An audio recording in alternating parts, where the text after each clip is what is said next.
It's certainly a little unfamiliar. It might even be a little disconcerting. But here we are. Irish football is on a roll. Abby Larkin's last-minute dink secured promotion to League A. What a night! Now they will mix it with the big guns in the next edition. And a couple of weeks later, Troy did, well, you know what Troy did. One last throw of the night. Scales wins a header, the jab! Yeah! Oh, there's the goal!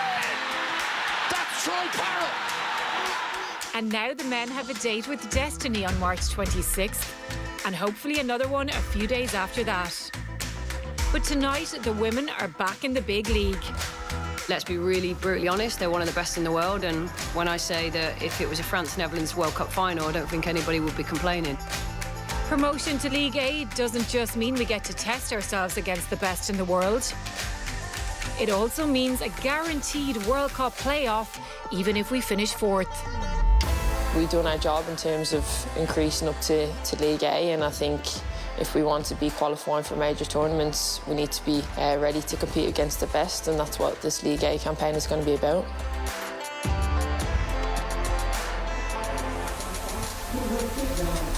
It's Ireland against France here at Tallaght Stadium. Kick-off is at 7:30.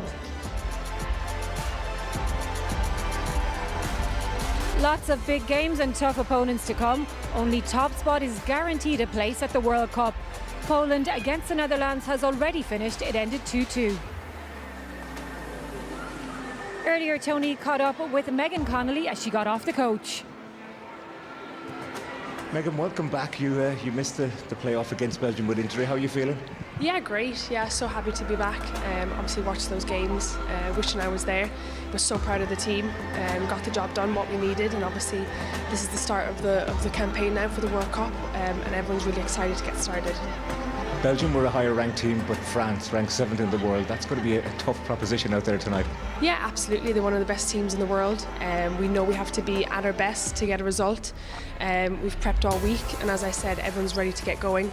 We know how tough it's going to be, and as I said, we just need to do our game and be at our very best.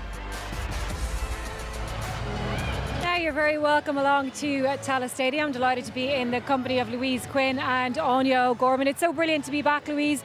A new campaign, very tough opposition though. How are you feeling about it? Yeah, listen, we know it's an extremely difficult group. We faced France before, Netherlands in the past, top team, and as you've just said, Netherlands and Poland have drawn 2-2 today. So, it's not a group to be messed with, but we need to, play the best to be at our best and build up momentum through this campaign. Anya, there is a bit of excitement around, a little bit of momentum after that Belgium result. What did this Ireland team, though, need to build on from those games? Absolutely, Marie. I think we went back to what we're used to, back 5-3, and big threat, the two up top as well. We scored 5 goals over the course of 2 games, but we also conceded 4. So tonight, the calibre opposition, France are so good on the attack. We're going to have to be really disciplined and organised in defence. Well, one good thing is the pitch is it's quite small now. It has been narrowed to the minimum requirements. How significant is that, Louise, and how much of an advantage do you think it's going to be for this Ireland team? Listen, for me, I don't think the girls will notice massively. We've been there, done that before. I think, it's within regulation. It lets us, stay nice and compact, and hopefully catch them, on the break when we can. But yes, defensively it maybe gives us that advantage. Yeah, and I think it's something that's been really hyped up this week in the press, Marie, but it's something that we're used to doing in the past and it just wasn't spoken about. We'd come here, play Germany, the pitch will be minimum size no matter what. So yeah, look, it's just to keep France contained on them wings as well, and you can see it is actually quite a significant difference, so you're just looking for them 1%. What about the nerves, Louise? Like this team, they've made no secret, the whole squad, about how good they are, one of the best teams in the world. How nervous are the girls going to be, or are they going to be nervous? Yeah, of course, and I think that's good. Again, there's been a lot of talk. We have this automatic playoff spot, but that doesn't matter. For these girls, they want to be in the squad, they want to be in the starting 11, they want to play the best football for their nation that they can. So yeah, absolutely, there's going to be nerves, but it's just how quickly we can start, shake them off, and just get ourselves into the game. Okay, well, let's find out who's in that starting 11. Let's go over to Tony O'Donoghue for team news. Thanks very much, Maria. It's freezing here, I think, by the way. You seem to be enjoying the cold, no problem at all at pitchside. 3 changes for Ireland. Courtney Brosnan comes straight back into the team. She missed the playoffs through injury, but she's one of the most consistent goalkeepers in the WSL. She had the most saves there last season, so she comes in for Grace Maloney, and that was an easy decision to make for Carla Ward. Anna Patton comes back into the side as well, with Jessie Stapleton making way. Now, Anna Patton is one of Carla Ward's favourites, but she was injured. She was suspended for the first leg against Belgium and didn't start the second leg, so she's back in defence. And Megan Connolly, who we just saw there as she came off the bus, she's back in as well. Now, she again missed through injury the playoff against Belgium, and she comes in for Ruesha Littlejohn. Maybe to do with the pitch, perhaps, because Ruesha, as we know, has Achilles issues, and the pitch is quite heavy. I know the talk has always been about it being narrower tonight, but it's heavy as well, so maybe Ruesha might take a part later in the game. For France, yes, we have been saying they're 7th in the world. They're probably even better than that, in fact. Although we did beat them in Cork the last time we played them. But Laurent Bonadi, their manager, he has a number of injury concerns coming into it. Lyon defender Selma Baca, Real Madrid forward Noem Feller, and his number 1 goalkeeper, Pauline Reynaud-Magnan. She was injured and has missed out. So the number 2, Constant Picou, comes in. France captain by Grace Gaora, and watch out for Kiredeatu Diani. She's had so many tussles with Katie McCabe, and they've been exceptional. She's an exceptional player, so too is Katie. That's one to watch out for tonight. Over 8,000 people here at Tallaght so far, maybe even more to come before kick-off at 7:30. Yeah, we're very much hoping that there will be a great atmosphere here tonight. Anya, first and foremost, Courtney Brosnan is back. How much of an advantage is it just to have her back between the posts again? It's huge. I think she's been the backbone for this team for so long, all throughout the World Cup journey, the last campaign. I think that, like Courtney, for us, she's been form for everything, and I think we need her on form tonight to get any sort of result. Tony went through some of those French players, Louise, and they've so many threats in attack. We're very much playing with that back 5 now. I think we're kind of settled that we have a back 5, but how much pressure are they going to be under, and how are they going to soak it up? Yeah, again, it's, we've been through this so many times, and we love to soak up that pressure, and I think it's just for us making sure we get the timing right when we can go. And yeah, listen, it's a back 5, but we know that Casey will join the attack, turning it into a midfield 4 or a top 3. You'll also have Denise entering the box. Shiva likes to get herself in. We'll probably just see Megan Connolly just kind of sit in front of that back 5 then in moments. And obviously if Katie's gone, she might just slip into that back line, and Chloe comes into a left wing back position. So again, there's fluidity in it.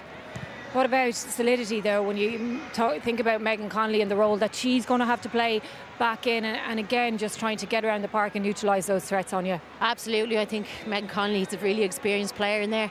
I think it's going to be difficult for the outside midfield as well to get pressure in them wide areas as well, and communication with the wing backs when they can jump, because you don't want to get exposed in behind. What about up top, Louise? Those goals, we don't have you up there now for the headers anymore, but we need those goals. Emily Murphy and Ciara Crusa, are they kind of that settled, established partnership now, or is it too early to tell? Listen, of the previous games, especially Belgium, you could really see it click. The work rate from the two of them is outstanding, and we're going to need that today. We're going to need runs in behind, we need outlets, we need to be able to take pressure off our back line to be able to play, hopefully in that space in behind. But again, I just think they've linked in really well together. When one comes short, the other goes.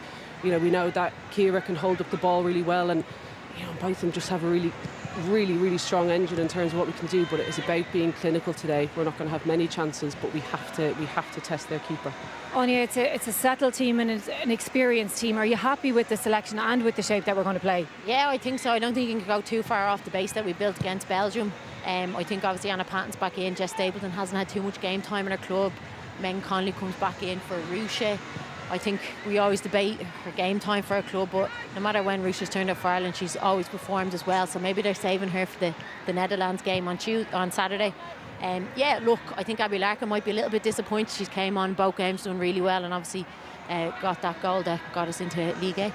Louise, what about the French? We've seen them warming up there. We know they're a formidable side, full of flair. How much do they have in their arsenal? Yeah, they have so much, and I suppose what might be a little bit different is that they are excellent on transition. if we start to step out too much, they will also take advantage of that space and will, they're just constantly go, go, go. They're not as patient as, the Netherlands that are coming up. But, as we said, they're missing their captain in Buck. They're missing, one of their best fullbacks, Basha, their number one keeper, Aoife Mannion. So, again, they're key players, and obviously they have a very, very strong bench. But again, you're taking out leaders of that team. You're taking out, especially the spine of that back line. So this is where we have to take advantage. And yeah, listen, obviously there's Baltimore up top and Diani, and we know, the experience that they carry.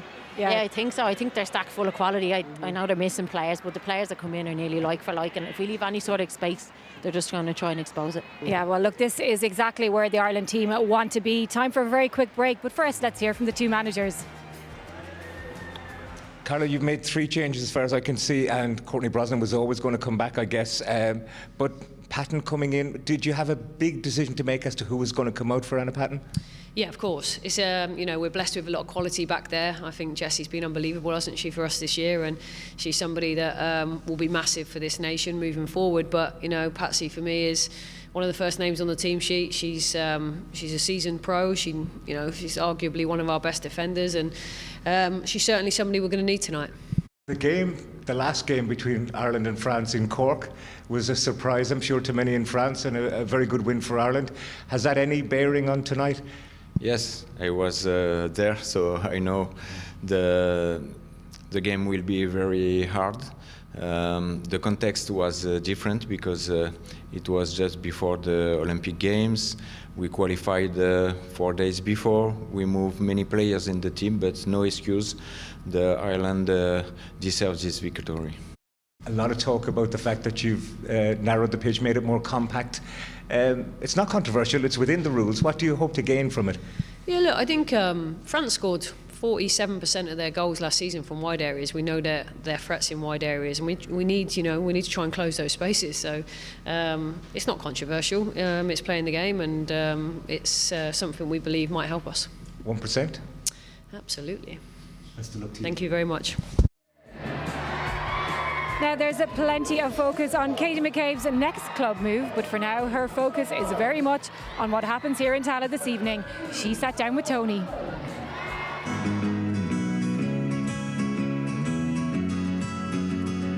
It's the start of our campaign. I think the long-term goal is, of course, Brazil next year, but it starts now, and I think for the players that have kind of started that journey before, even before Australia, we know what it takes. You can't get too ahead of yourself. You need to be solely focused on the game that's coming up next. And we've worked really hard last year as a team, not starting off the way we wanted to, but how we reacted to that and built up into the Belgium game. And we've done our job in terms of increasing up to League A. And I think if we want to be qualifying for major tournaments, we need to be ready to compete against the best. And that's what this League A campaign is going to be about. What a night!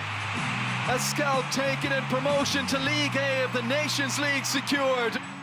Of course, with a bit of a transition period over the course of the year, with Carla coming in, experience, leaving the team, players retiring with so many caps, and there's always going to be a bit of a period where you have a dip, and it was up to us as a team and Carla and our staff to kind of steady that and make sure we're all on the same page and aligned. And yeah, we were able to execute our game plan really well. I think everyone had a fantastic game, and I think it shows when we're all on it and aligned like that, the type of performances we can put in.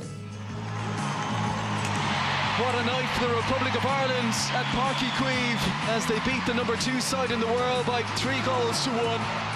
They've had different managers, different players coming in and out. The squad is obviously incredible. The experience they have, the quality they have. It's a difficult test for sure, but if we want to look at going to major tournaments, this is what we have to be up against, and this is what we have to be prepared for, So we're Irish, and I think we've got a mentality that we don't fear anyone. We know our strengths, and we know what we're capable of, and we know how hard we are to beat. And I think when we're on it, we're one of the best teams defensively out there, and that's not underestimating France at all. I'll always be confident in my team and in my girls, and I know I'll be ready to give everything tomorrow night.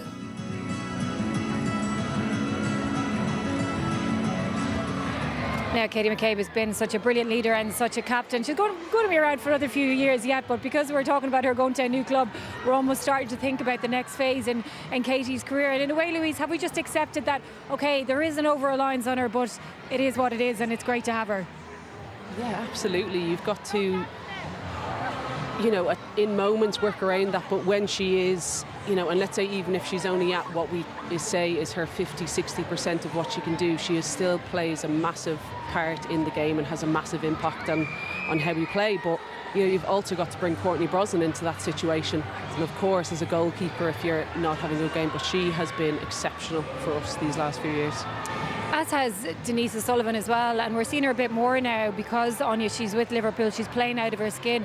Is it a better place for her to be just for her Ireland duties as well? Oh, absolutely. It's safe to travel. I think over from America, recovering from jet lag helps her recovery. I think she's been on fire for Liverpool since she went in. So yeah, ultimately that's a great move for her. And along with her, Katie and Courtney, if any of them have an off day, generally we struggle. So we are quite reliant on them at the moment.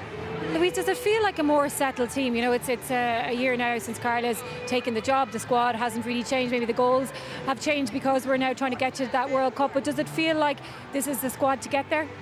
Yeah, I feel like we have to start saying that we are, you know, moving out of that transition period. And I think, you know, that has come down to, again, I think the starting lineups have been, you know, far more consistent. And yeah, and as, you know, we have many players again that are even over the age of 30 at the moment, and again, listen, there are still plenty of years left. I've been in, you know, me and Anya been in that category before, and we know how much more we can give, but again, there is so much experience across that team, and I just think the solidity of the starting team has just become so much, you know, just giving us far more consistency, and we definitely saw that in the Belgium games. Yeah, and I think a consistent shape as well has helped that. I think Carla came in once, played this back four, played through the thirds, play centrally, but I think she quickly realised maybe that's not our strength at the moment, and we need to go back to what we're good at, and that's what's gotten us results. Yeah, and in a way, Louise, just to look at the experience as a positive. I mean, you were gone, Anya was gone, Niamh Fahey, Megan Campbell. There was a period there when there was a lack of leadership with so many players departing. But have you felt that that's now changed, and we are a team that know exactly what they're about? Yeah, absolutely. I think obviously it was, you know, a little bit more difficult. We had lost a lot of defensive players, leaders in those positions. But again, you know, you look at the back line that now, you know, replace us that have left, and, you know, absolute confidence, and it's just about them in a, you know, such a short turnaround in an international break to be able to bring that together. But again, just over time, we've finally seen it, and it's coming good, and we're finally making sure that spine is good and putting away our chances as well. I think we've started to really become a lot more clinical. Okay, with all of that in mind then, Anya, and given the fact that France are one of the best teams in the world, how do Carla Ward's side approach this game tonight? I think Katie alluded to it in her interview that we have to have belief in our defensive structure. On our day, we're one of the best teams defensively, and we'll make it really, really difficult for France, frustrate them. We have to stay in the game for as long as we can and bide our moments going forward on the transition. Okay, prediction, Louise? Prediction, I'm going to say it as the other game. I think it might be 2-2. Oh, 2 goals for us, Anya. I'm going to go draw 1-1. Okay, it's almost time for the big game. Agus Mas me and Liv tá traciachtach le fáil as Gaeilge le Gary McDonagh agus Maeve de Burke are an RT player agus are an RT News channel. And we're going to hand over now to the English language commentary team of Rihanna Jarrett and Des Curran. Thank you, Marie. Well, memories of Australia 2023 flooding back, but for as good as those days were, for as groundbreaking as they were, it's now time to focus on a new World Cup qualification campaign and the road to Brazil 2027. An opening fixture to savour. France returned to Tallaght Stadium, having won a World Cup warm-up game here 3 years ago, but also, of course, having lost at Páirc Uí Chaoimh on their last visit to Irish shores. A group that also includes the Netherlands and Poland, 2-2 as you mentioned, as the group kicked off in that one earlier today. It will certainly put it up to Carla Ward's charges, but the mood's certainly high after October's Nations League triumph against Belgium as we hurtle headlong into this huge opening week. Tess Olafsson, our referee, is walking and the teams are following. A huge night in store, Rihanna. Yeah, I can feel the excitement building. You spoke about how we beat them back in Parky Creve. Obviously a different context to the game, but it's so exciting to be coming up against a top nation and a top team in women's football. Katie spoke about it. League A is where we want to be. We want to be putting up against the best of the best, and we want to be qualifying for major tournaments, not just once-offs. Tallaght Stadium, Ireland's 35th game here, 19 wins included amongst the previous 34. A lot of talk about the pitch, the dimensions narrowed to the minimum, in the hope to give Ireland best possible advantage to take on one of the World Games heavy hitters.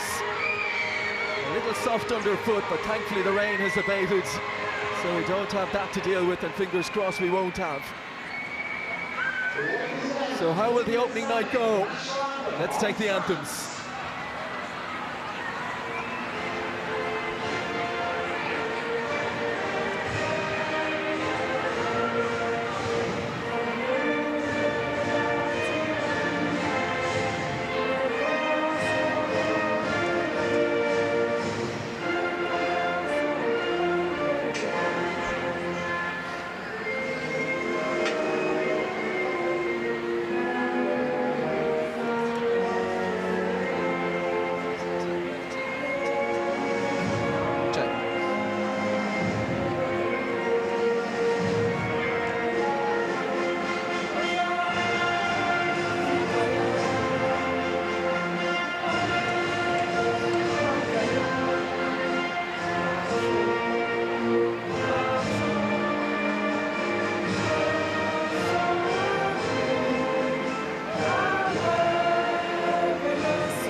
Team that has garnered so much support in the last few years, and they will lean on that this evening in the hope to come up with a big result here in Tallaght.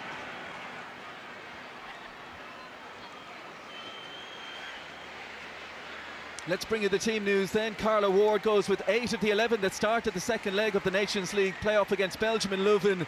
The fit again Courtney Brosnan returns in goal, replacing Grace Maloney. Anna Patton also back in, with Jessie Stapleton dropping to the bench, while in midfield Megan Connolly starts ahead of Rusha Littlejohn. Kira Carusa out of season, but leading the Irish line again tonight with support from Emily Murphy. Tess Olofsson of Sweden leads our team of officials tonight, took charge of the Olympic Games final 2 years ago, the US beating Brazil.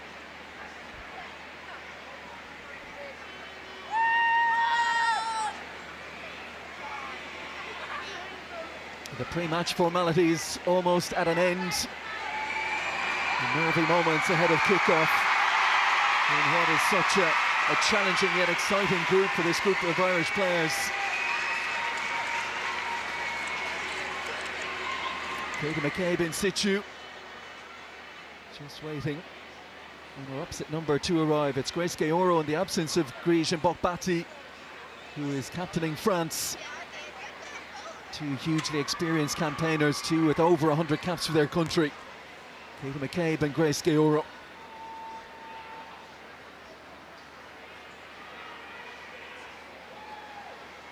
Looks like France have won the toss. Pennants exchanged, all in readiness.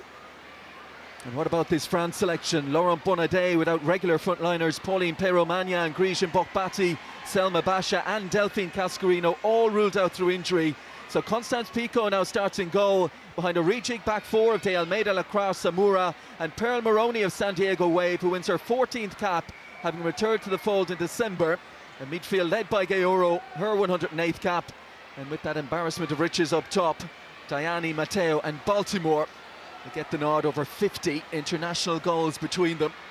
And you look at that France bench and you see Marie-Antoinette Katoto amongst others. It's frightening, so it is. You're talking about over 50 goals between their front three. If you compare that to the whole Irish squad, there's drastic numbers. But look, you've mentioned notable players missing. It's definitely a right time to get them at the start of the group. They haven't formed any momentum. So I'm excited to see how we gauge these first kind of 5 or 10 minutes. It's going to be really important in terms of the context of the game. Well, back in October, Carla Ward's Ireland became the only League B side to beat a League A side in those Nations League playoffs, and how significant that was in terms of getting back up to League A, but also in terms of the guaranteed playoff that will come should Ireland not progress through this group stage. A reminder, it is France in Tallaght tonight, it is the Netherlands in Utrecht on Saturday evening. It's a high-powered start to this World Cup qualification campaign. Denise O'Sullivan just leaving the pass a little short for Aoife Mannion, and nipping in is Pearl Moroney of the San Diego Wave, formerly of Paris Saint-Germain and Lyon, but has made a home for herself over the last year and a half now. And that league set to start in a couple of weeks, so maybe a little bit of match sharpness could be an issue. Karshawi and Gayoro standing over the set-piece delivery. Would have been the option to drop Karshawi to left back possibly tonight, but she's been so good over the last couple of campaigns in midfield, and that is where she stays. Very defensive moment for Ireland to deal with. Ball floated in towards the back. This is picked up by Jean-Francois, squeezed down the line by De Almeida. Diani, fast and powerful, held up by Mannion. De Almeida looking to make inroads. Diani again. Samura, who made an impressive debut in Cork in that defeat. So it's a front foot start from the French, and the first corner conceded off the shins of Katie McCabe. Yeah, you can already see in the opening 90 seconds how they make use of those wide areas. Carla touched on it in her pre-match interview. They're dangerous out there, and they're already finding those gaps, which will be a little bit worrying. And the left foot of Karshawi to deliver again. All the heavy hitters tossed around the penalty spot. And swinging delivery high and hanging. Brosnan can't come for that one. Headed away by Hayes. France back on it with Gayoro. Karshawi swings it in, and a Patton makes first contact, and now Mannion feeds it forward towards Emily Murphy, who really has grown and grown into that Ireland shirt. The more we see her, the more impressive she delivers. Yeah, she's really kind of made it her own. I think she was 23 during the week, so she's still very young, and especially in her international career. She's spoken about how early on she is in her professional career after leaving college in the US, so it's good to see how she's going to grow, one of the youngsters in this squad.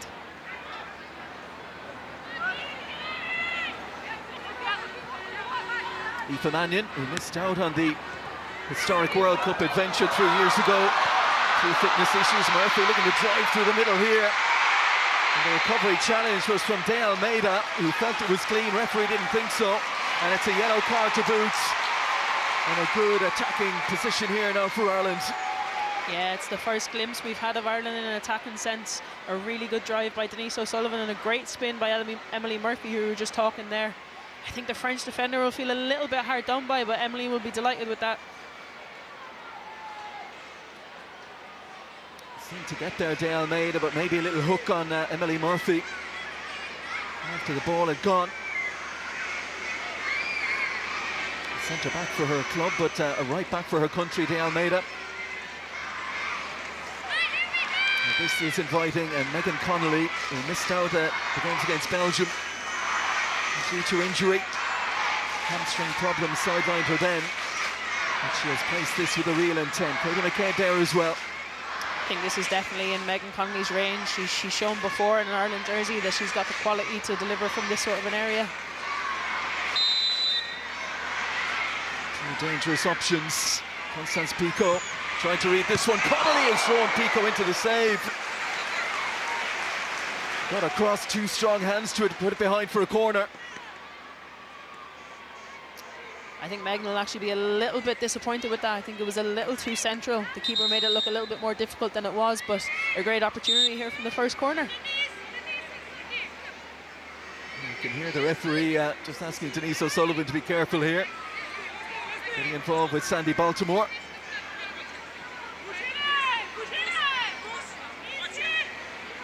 Not the biggest pair in there, but neither taking a backward step. Ireland looking to put a lot of pressure on Constance Pico here, who's winning just her 14th cap. Aoife Mannion ruled out yesterday. Would have started, would have been her 74th cap, so a golfing experience there. Connolly into a brilliant area. Now Clara got her head to it, back into the mix again, and Pico gets her hands on it.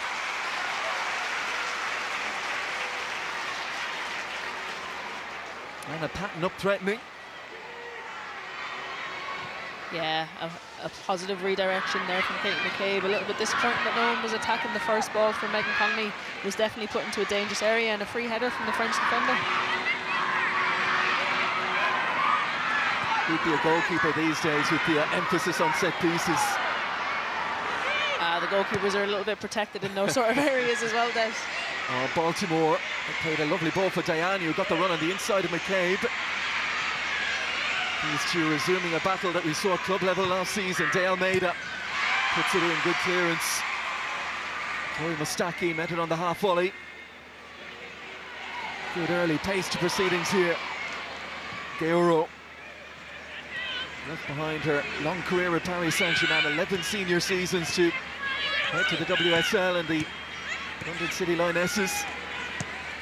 De Almeida working with Diani again, goes for the early cross, panned away by Brosnan, and a chance on the follow-up for Pearl Maroney. We're only 6 minutes in, Des, but you can already see, especially down that right-hand side, you can see the little triangles and the space that they're trying to utilise, and we're kind of struggling a little bit. A moment Maroney would like to have back again, her 14th cap. She has grabbed a couple of goals. 4 years out in the coal before her recall for the Nations League playoff games. Edged out in a semi-final. Won the 3rd and 4th place playoff. Brosnan goes long. Lovely take by O'Sullivan. I hope maybe with her now playing for Liverpool, no more transatlantic flights. Might extend her career for a good few years yet. Karshawi taking on O'Sullivan, checks back onto her right foot, gets her crossing as well. Headed away by Hayes. Maroney. Sandy Baltimore.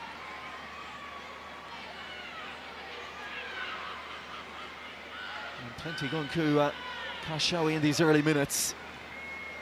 Yeah, she's really dictating the play. She's trying to be their playmaker. It shows the talent they had in midfield. Consider she was utilised primarily as a full-back. Here goes Emily Murphy. Shadowed by Samura. Marissa Shiva. We need her energy in that midfield three tonight. Lifted forward towards Murphy. Samura away. And then McCabe in sharply on Georo. I think we need to be a little bit better there. I think the initial ball into Emily Murphy into the channel was brilliant. She got her head up, seeing that there was no one in support, and she recycled the ball. And I think Chloe Mustaki just needs to be a little bit calmer, notice when we need to keep it and try and get our foothold on the game. More of an air of calm maybe about the French camp these days. Back in the Corinne Diacre days, certainly wasn't very harmonious. Hervé Renard in charge for the last World Cup. They lost that marathon shootout in the quarter-final to the hosts, Australia. Incredibly still to make a major final. They'll get there someday, and they'll win one someday.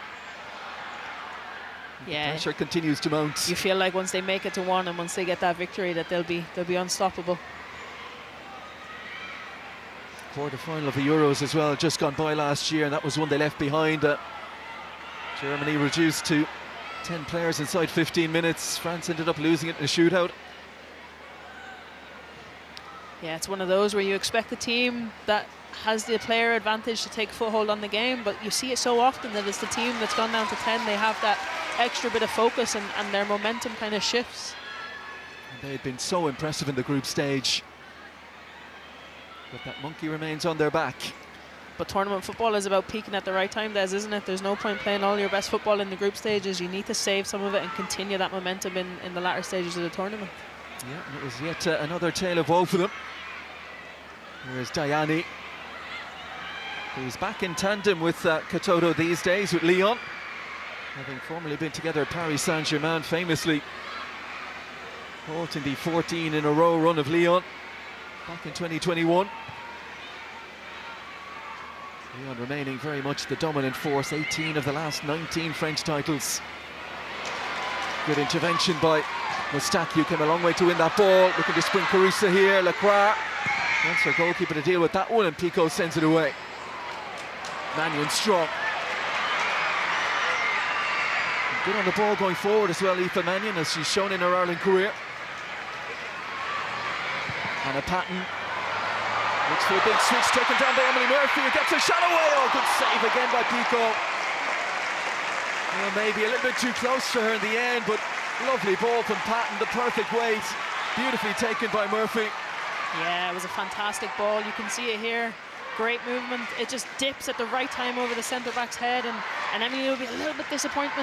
I think the touch, maybe, if I'm being a little bit critical, could have been a little bit more in front of her. She would have had a cleaner strike, but a great pick out from Anna Patton. And chasing her first home goal, Emily Murphy, having opened her account in Istanbul. And she's already looking a threat up there. Yeah, that's twice she's looked to get in behind the French backline. You can see that that's probably going to be our outlet. Kira Carusa is doing really well. She's coming to feet, and that's probably where the space is coming for Emily to come in off that sideline. A good physical battle lying ahead between Kira Carusa and Maëlle Lacroix. Lacroix, who scored a brace of goals here in Tallaght in that World Cup warm-up game back in 2023. Murphy off and running again, causing more problems. Carusa there in the middle. O'Sullivan on the edge, and arriving is McCabe, and there's the lead goal. And what a goal, no surprise. Emily Murphy heavily involved. She bided her time, picked the right ball, and Katie McCabe on that left foot of hers drills it into the bottom corner. Yeah, we spoke about France being good down that right-hand side. I think it's down our left. I think Emily's been our most favourable player so far. Katie McCabe does fantastic to win the ball back, plays Emily Murphy in behind in the space, and she does really well to slow things down. Great interception here from Katie McCabe. You can see the gap, you can see the movement. Emily does really well, but Katie doesn't stop. She continues, and the timing is perfect. Brilliant play from Katie to put her body in between the ball and the defender, and she's not going to miss from there, Des. An outstanding goal. The presence of mind from Emily Murphy, the no-look pass. And Katie McCabe using her body to hold off De Almeida, and then an unerring finish into the bottom corner across the bows of Constant Pico. The game started like we get an early goal, and we have done. Yes, exactly what we were asking for, and you can see the different angles of that goal. It just gets better and better. There was one place she could put it, and she put it exactly there. Well, she was speaking in the press conference here yesterday, Katie McCabe, about what Ireland would need to do to be a threat in this group, and she said we've got to take our chances when they come. We've got to be clinical in front of goal. Well, the captain showing the way there. Her 32nd international goal. Absolutely, these sort of games are all about taking the momentum when they come, and definitely taking the chances, because they don't always come. And then Katie McCabe trying to explain this one away. She's going to get carded, claiming she lost her footing as she went through Almeida on that far side. Yeah, you can see her testifying that she slipped, that it wasn't her fault, but it's not ideal with Katie getting booked this early on, especially when we've spoken about France attacking down their right-hand side. An eventful couple of minutes for the Ireland captain. Yeah, you can see she slips, but the ref just sees her come through the back of the right back.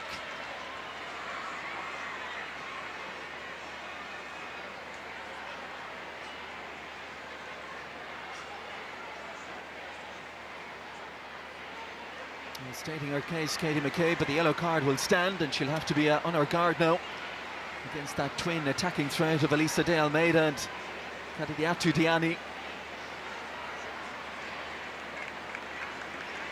Great celebrations on the Ireland bench on the far side when that goal went in. It's a changed look to it these days in terms of a couple of new faces in. Jasmine Mander, the performance analyst, who has been much discussed, and of course Gary Cronin in as the new assistant manager. Talking to him yesterday, really enjoying the job so far. Yeah, it's sometimes good to see new faces. Obviously a new era, obviously a new campaign, fresh ideas, fresh starts for both players and management, and obviously 15 minutes in and we're 1-0 up, so definitely a positive start, and they'll be happy with that.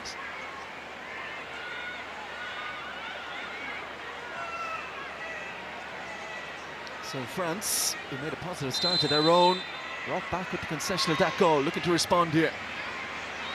Euro testing that offside line, something a little bit different.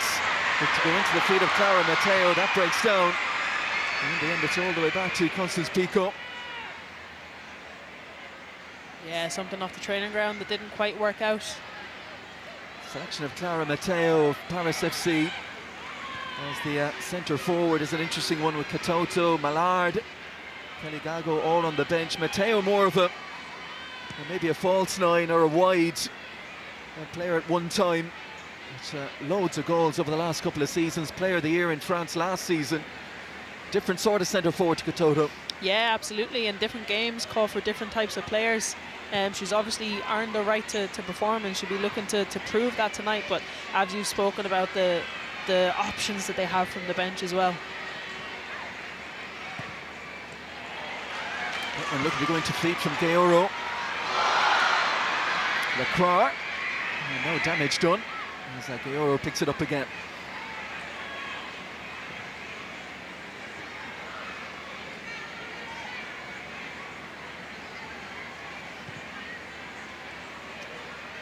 Taniba Samura of Paris Saint-Germain, her 13th cap.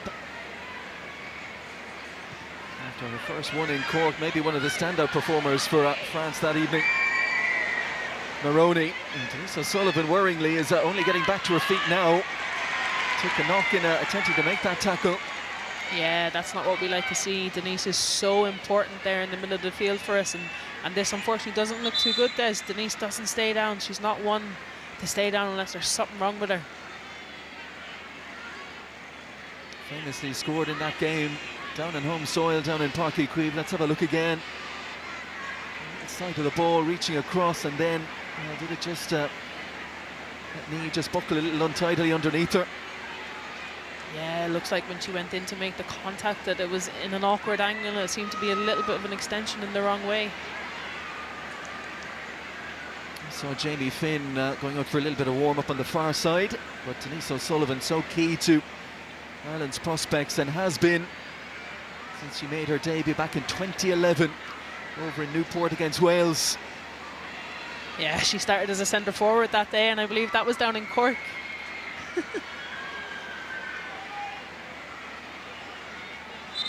While we have this break and play, let's revel in this goal again. Oh, it just gets better every time you see it. Utilising the space left in behind by the French backline.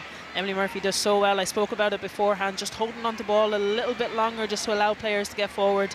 And if there's one person that you want to be arriving late on in that sort of an area, it's going to be Kate McCabe on her left foot. Yeah, that energy, that desire to get up and continue from her wing-back position has reaped a huge dividend for Ireland.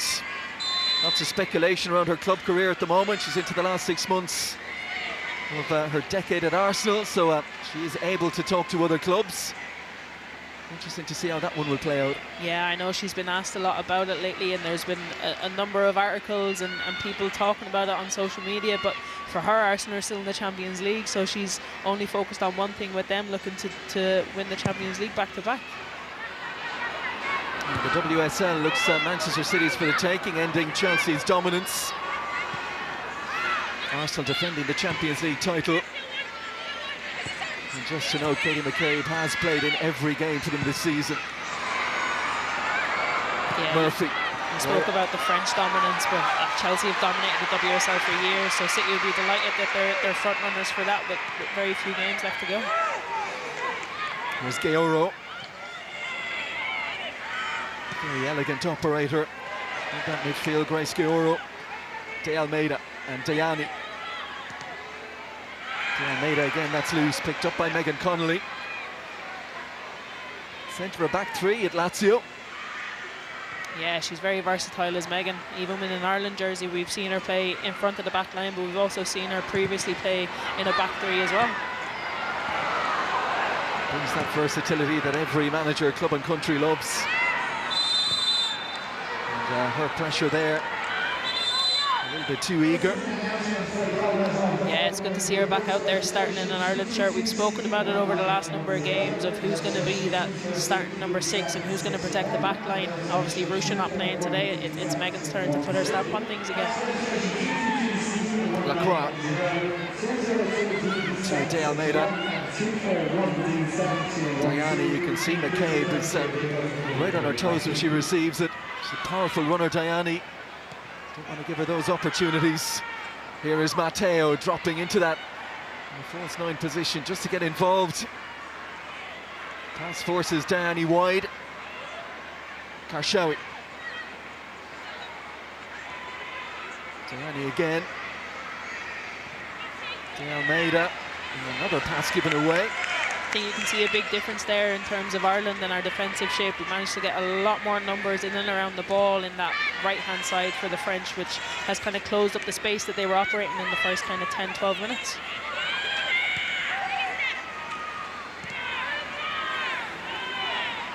I gather that Claire Fontaine last Wednesday, they flew on Sunday, trained here last night, a few quizzical looks at the pitch as well when they did. One of Samura's big assets. Lengthens that stride, the young Paris Saint-Germain centre-half, and eats up the ground to work it back to her goalkeeper. Yeah, unfortunately, Kira Caruso, she's a willing runner, but it was just a little bit too close, gave the defender more of an option to recover centrally. A few of these younger French players now hoping to cement their places in this side, with Wendy Renard still not officially retired, I think, and Sandy Daletti has hung up the boots. Eugenie Les Sommer, again, I think not officially retired, but some players who are the heart and soul of France down through the years, not involved at the moment.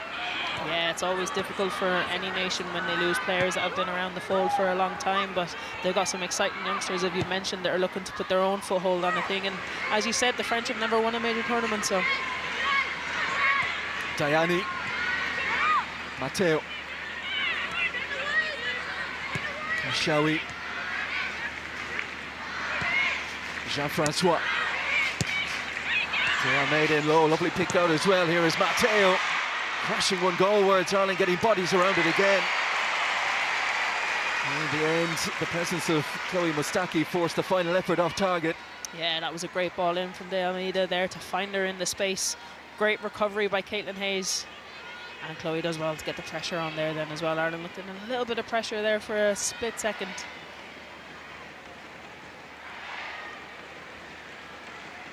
More Matteo's game, and I guess it's difficult in a back three. Can you sacrifice one to go out with her if she's the centre forward and she's drifting?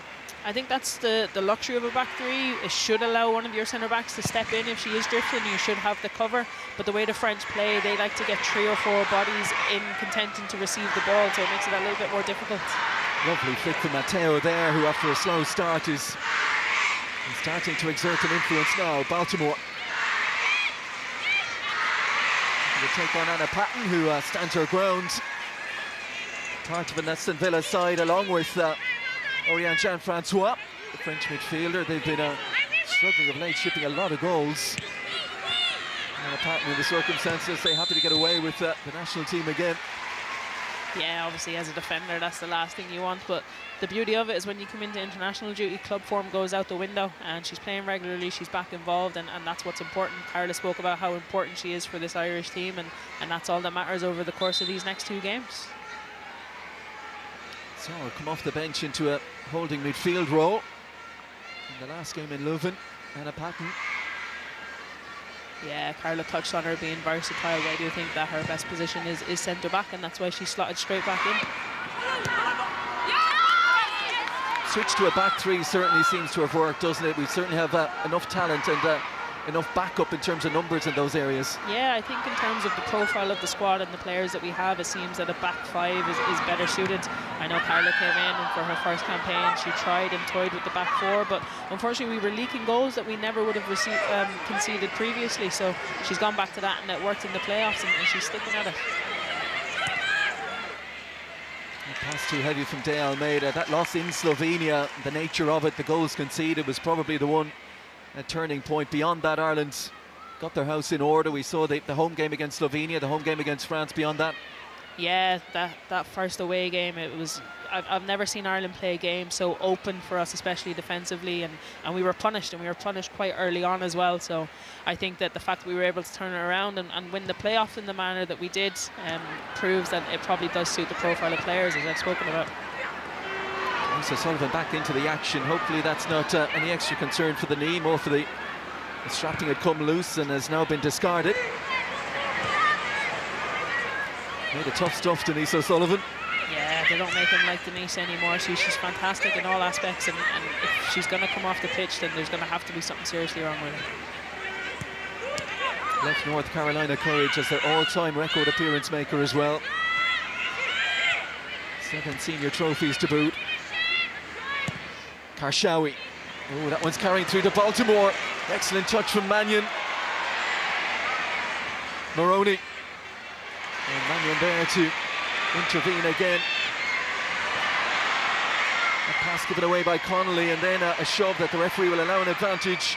Ball at the feet of Sakina Karshawi. They fancy a go off her left here, but pulls it wide. Yeah, you won't mind them shooting from distance there, but I think if we go back a couple of seconds, the initial ball that ended up in the box, we were a little bit fortunate it didn't drop so nicely, and Aoife Mannion managed to recover very well. You can see Aoife Mannion's movement just to get back on the inside of her as she takes that touch was fantastic, because they got caught, herself and Aoife Mannion. Neither of them knew where the French player was. Baltimore of Chelsea's been fairly quiet so far. Didn't make the cut for the last World Cup, but real talent. O'Sullivan. Guerrero gets a foot in, and it will be a France throw-in. Yeah, going back to your comments on O'Sullivan and her move to the WSL with Liverpool, I think it's probably a perfect time for her for a new challenge. You said she's achieved so much with the Courage, so probably the stage in her career, she always said that she wanted to get back to the WSL, so she's given it a good crack, and she's improved that Liverpool squad so far. Caruso into the 50-50 with Oriane Jean-Francois. Here goes Pearl Maroney. Allowed to advance to the edge of the Ireland area now. Baltimore looking to use that darting pace of hers, taking on Mannion, twisting and turning, and O'Sullivan there to double up and get the clearance in. Headed back by Lacroix.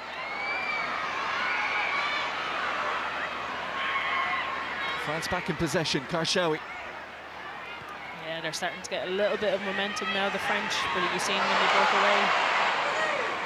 Samora taking a chance.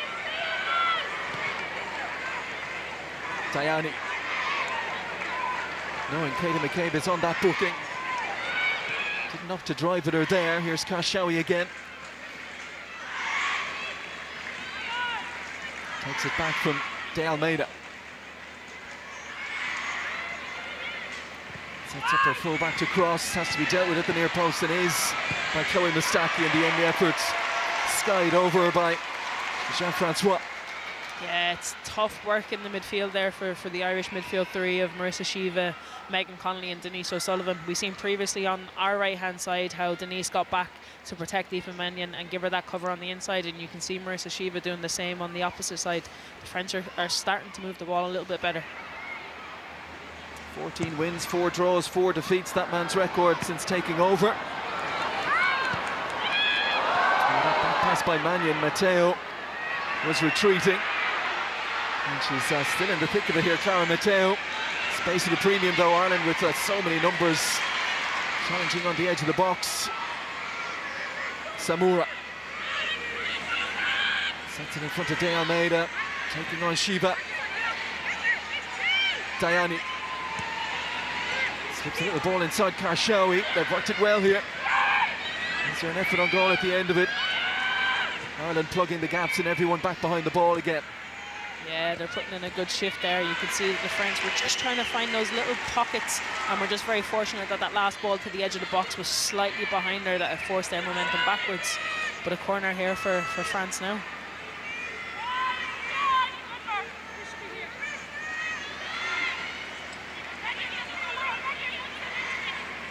Ticking towards the half-hour mark. Can Ireland see this away to safety?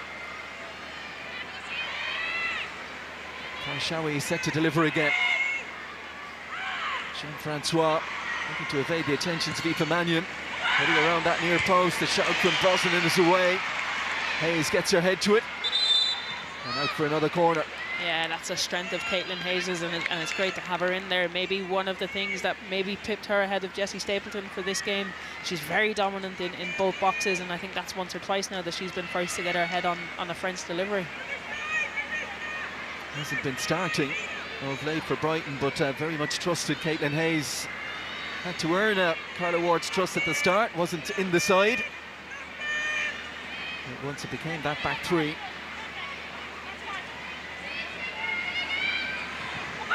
Euro. And McCabe read the flight of the ball. Samura.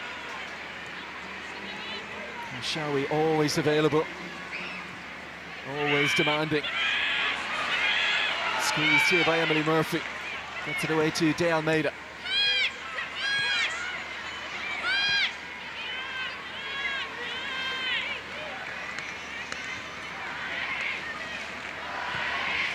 Lacroix. Maroney. Jean-Francois on the move, and then Baltimore dealt with an aggressive fashion pattern. Bends one down the line for Carusa, who couldn't take it in. Yeah, I think Aoife Mannion was very clever with her body there, just pushed her off guard, caught her off balance, but Ciara Cruz would be a little bit disappointed. It was a decent idea from Anna Patton, but those are the instances where we just need to keep the ball, get it under control, and allow us to get a little bit higher and take the sting out of the French attack a little. I think we've got to go back to the second week of October for Ciara Cruz's last club game. And whether or not she's got the 90 minutes in her or not tonight, we'll wait and see. Options in reserve: Saoirse Noonan, Leanne Kiernan, Amber Barrett. Beautifully timed challenge from Hayes. Yeah, as you spoke about, there are different attacking options off the bench and different profiles of players as well. You speak about Amber Barrett, obviously Abby Larkin, who done fantastic in that second playoff game, managed to get that winner for us. Ciara won't be worried about the 90 minutes. She'll be looking to do as best she can for as long as she can. Lacroix, one of those who leads by deed.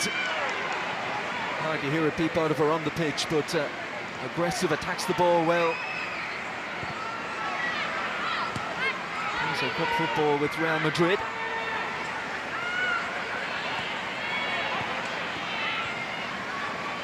Maroney wanting to play forward. Ireland pressure is there again though. Forces an errant pass. And Sullivan in the thick of it as expected. And Hayes content to go back to Courtney Brosnan.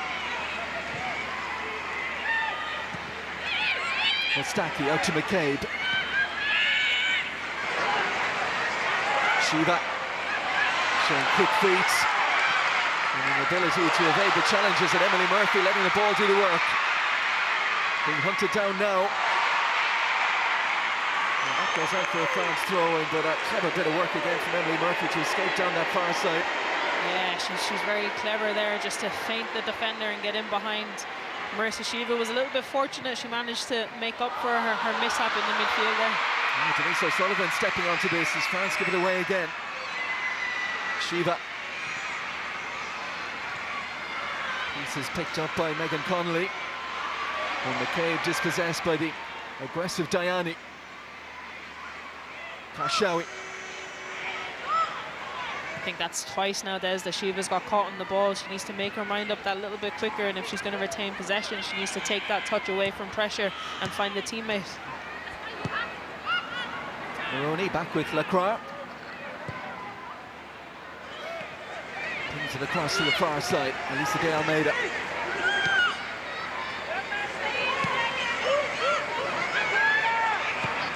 Georo. Now Maroney again. In tandem with Baltimore down France's left-hand side.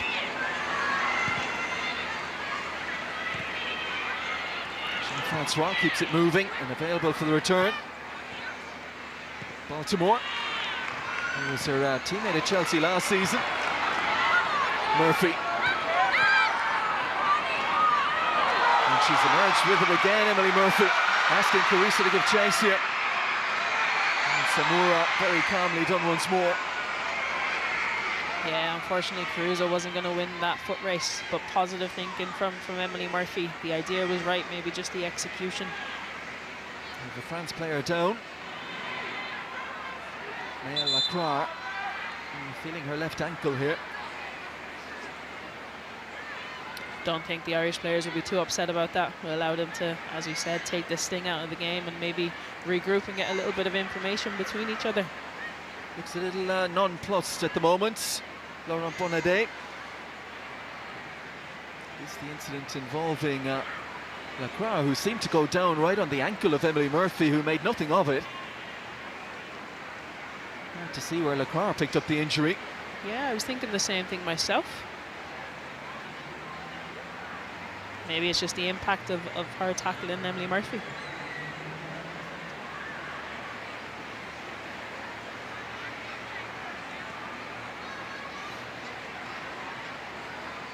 Lacroix helped back to her feet.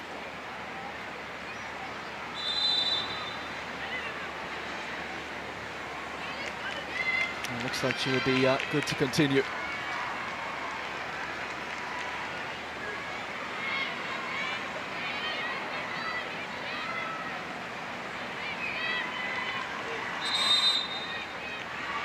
So inside the last 10, maybe a little bit to be added on. We've had a few injuries in this first half, but still, the biggest moment so far provided early by Katie McCabe. How often has she done it for Ireland? Yeah, the ref is telling Katie to leave the pitch here. I don't know if she left the pitch at some point while the French player was down, but she's having a discussion here with the lineswoman. You have to be careful you don't pick up a second booking. And just try and get to the bottom of that. And she is back on the pitch and all is good. Ireland continue. Kashawi. Lovely first touch from Jean-Francois, and the power to drive forward and get her shot away. Might have been going wide, but Courtney Brosnan taking no chances. Yeah, it was a very powerful drive. It looked a little bit too easy how she just ran through the centre of us there. Enough pressure on her from Anna Patton, and yeah, not much venom in the strike there, thankfully.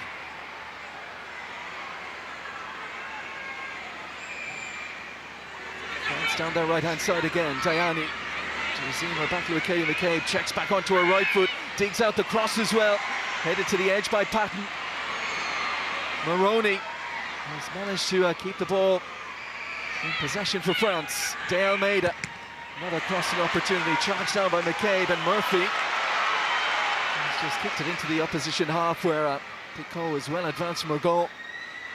Yeah, I think we should keep an eye on Karshawi for the rest of this half. You could see when there was a break in play, she was having some in-depth conversation with the manager. She's starting to tick a little bit more.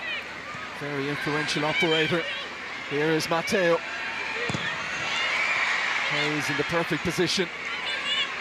Baltimore. Matteo again, Hayes there again.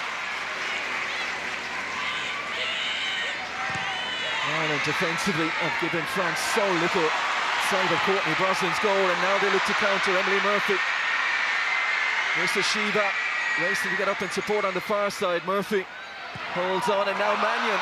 Denise O'Sullivan, and it's opening up there. Can she get there? Not for the first time. Samura just goes through the gears to get across. Yeah, Samura does a great job to clean up there, and it's just so unlucky. But once again, Emily Murphy does fantastic.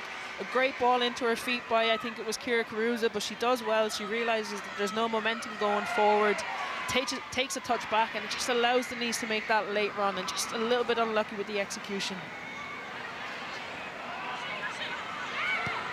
Mannion, going field, finding only Karshawi. He wants a runner. Ball drill straight at Anna Patton out of Matteo for an Ireland throw-in.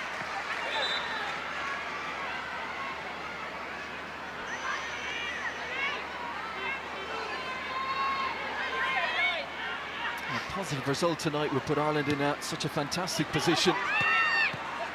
After the opening salvo of games, just to remind if you haven't heard, it was 2-2 earlier between Poland and the Netherlands.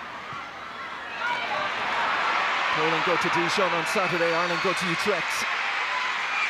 Murphy, one of the star turns of this first half. McCabe goes, shadowed by Karshawi. McCabe looking to win something. Free kick or corner. She'll have to settle for a throw-in. Yeah, the ref wasn't having any of it there. Just starting to boil over a little bit here. Where's the Shiva getting involved? Ireland won't mind this. They won't mind this at all.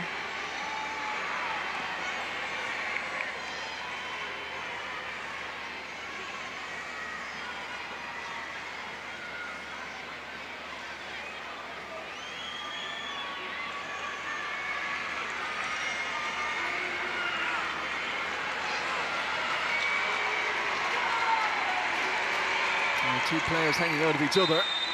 Oh, and a little knee in the back there, I think, is what Katie McCabe wasn't happy with. Didn't spot that initially, and Mirza Shiva took exception. Yeah, I think McCabe made the most of that, but it definitely sparked the reaction from Shiva. A little bit of bite, a little bit of fire, you don't mind that. Well, Megan Campbell, how much distance can McCabe get? Carusa did her job getting the flick on, but no one there to capitalise.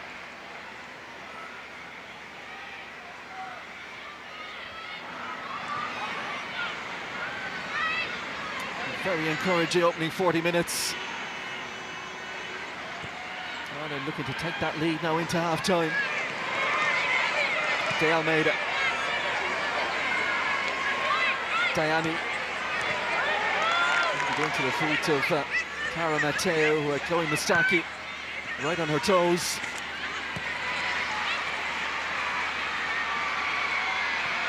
Samura and Lacroix, that's a loose one. And Connolly had a little bit more time than she thought there. Yeah, it's important, Des, over these next 5 or 6 minutes that Ireland stay focused, they stay clear to their instructions, and they see this through to half-time.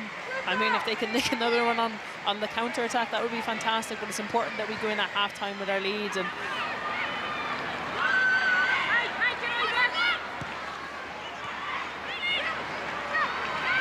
Maroney. France, as expected, have had plenty of possession, but haven't found that piercing moment yet. Ireland's defensive effort mightily impressive. Matteo. Ireland hunting in packs once more, that time Mustaki and McCabe. yeah, Ireland won't be worried about France having their fair share of possession. I think we would have anticipated that coming into this game. I think that we'll be happy in the most sense in terms of what we've done with our possession, obviously getting the goal, and we've had 1 or 2 maybe half chances there as well, and we've kind of limited the French.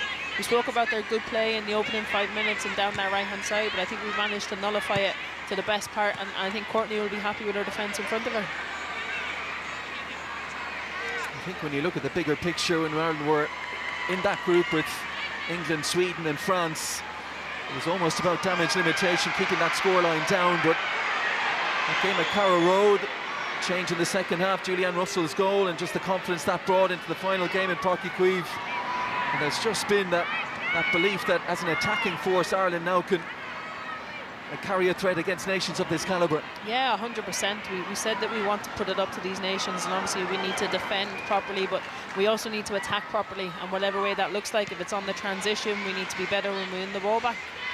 A lovely bit of footwork by Pearl Maroney, but Denise O'Sullivan given a chance to have a second effort. Lovely roll of the ball with the studs from Murphy, who I didn't realise Maroney was recovering. Could have done with a shout, Emily Murphy. Yeah, it was a great turn initially. You could see her ponderance here looking. She's very positive when she initially gets the ball. Her first thought is, can we go forward and how can we? But she's also smart enough to notice when there isn't bodies in support or the France are outnumbering her, that she can turn back. And she's been really good at retaining possession in that way. Likely would have had more than her, now what, 14 caps, were it not for her college commitments across in the US. Yeah, she came through the Chelsea Academy before she went to the US for her studies, and obviously now she's playing in the WSL too, and she's doing well since she's come back. But I think she's touched on that, how she's so new to professional football and obviously international football at a senior level as well.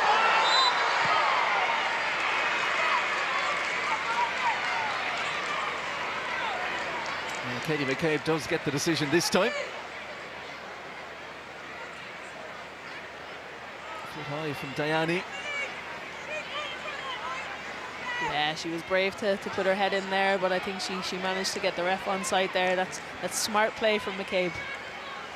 Sold it well. Very well. She's one of the best at it, to be fair to her. It's an art.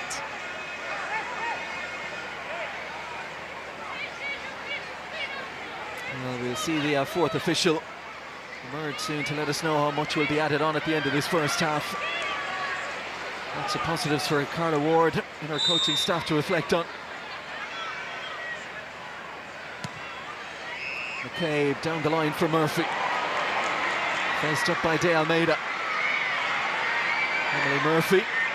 The Euro back to double up and to win the goal kick. Yeah, it's been a good partnership down that left-hand side with McCabe and Emily Murphy making those runs into the channel, and we know the quality that McCabe has on the ball to find her as well. It's just about getting bodies in and around her and bodies in the backs to kind of make use of the space that we've then created. Maroney back to Lacroix. And across to Samura, who's had some good defensive moments in this first half. At least 4 minutes to be added on. Matteo, first time layoff. Oh, and the runner in behind was Karshawi. Diani almost picked her out. The chance might still be there though, if they can transfer it on once more. Maroney, oh, she caught in 2 minds.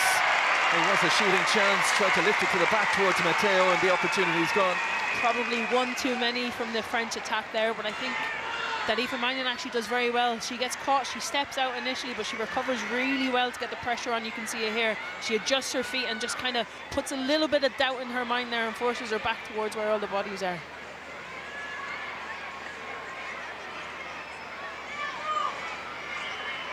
Aoife Mannion, a teammate of Murphy's at Newcastle now, having left behind Manchester United. And what a consistent performer she's been in the Irish shirt since coming in.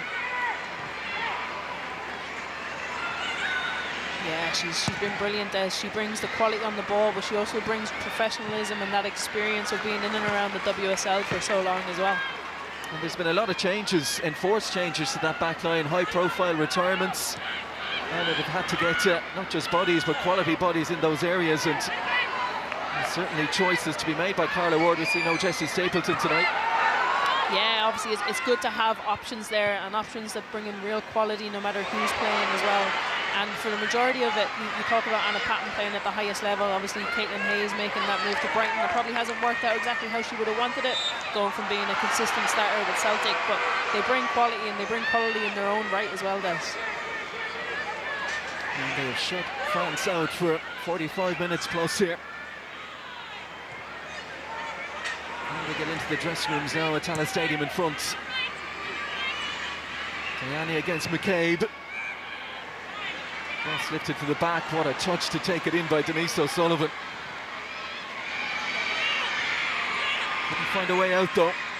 Pressure remained from Maroney. Baltimore.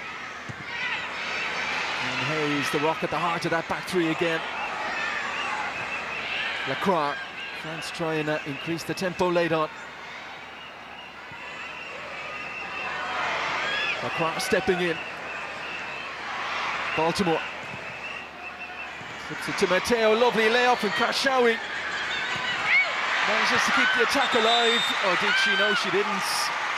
Well, it's rare you see a loose touch from Sakina Karshawi. Ireland grateful there was one there. Yeah, Ireland are very fortunate there. That could have been a whole lot different. It's a great ball, great little touch. To be fair, Anna Patton and Caitlin Hayes, they nullify the space, they close it down and they put her under pressure. But that second touch on her thigh just takes her well wider than she would have wanted. But as I said, Anna Patton and Caitlin Hayes doing fantastic to close out the space when she drifted into that area.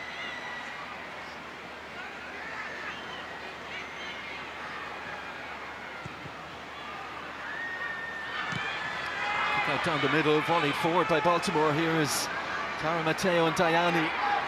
Wall of green shirts though as soon as they look up and look forward. Pearl Maroney. Worked out by Baltimore. Oriane Jean-Francois. Shawi, the little give and goes now at the edge of the area. Can Ireland stay vigilant and continue to close those gaps? They can. And no nonsense in the end, launched out of play by Hayes. Yeah, there's a time and a place, and that was the time to just get it out and get that breather. The French are finding a little bit of pockets just inside central areas, in on the back line of Ireland now. Maloney fit to continue, one of several in this squad with underage success, be it at World Cup or European Championships level.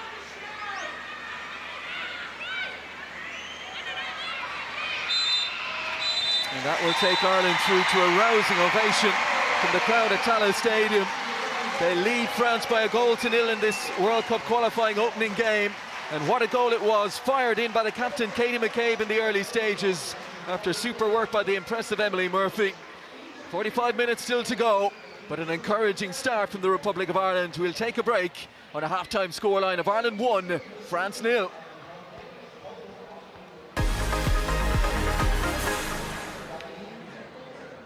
One last throw of the dice. I was thinking I was singing. The wind whistled you in behind the springing.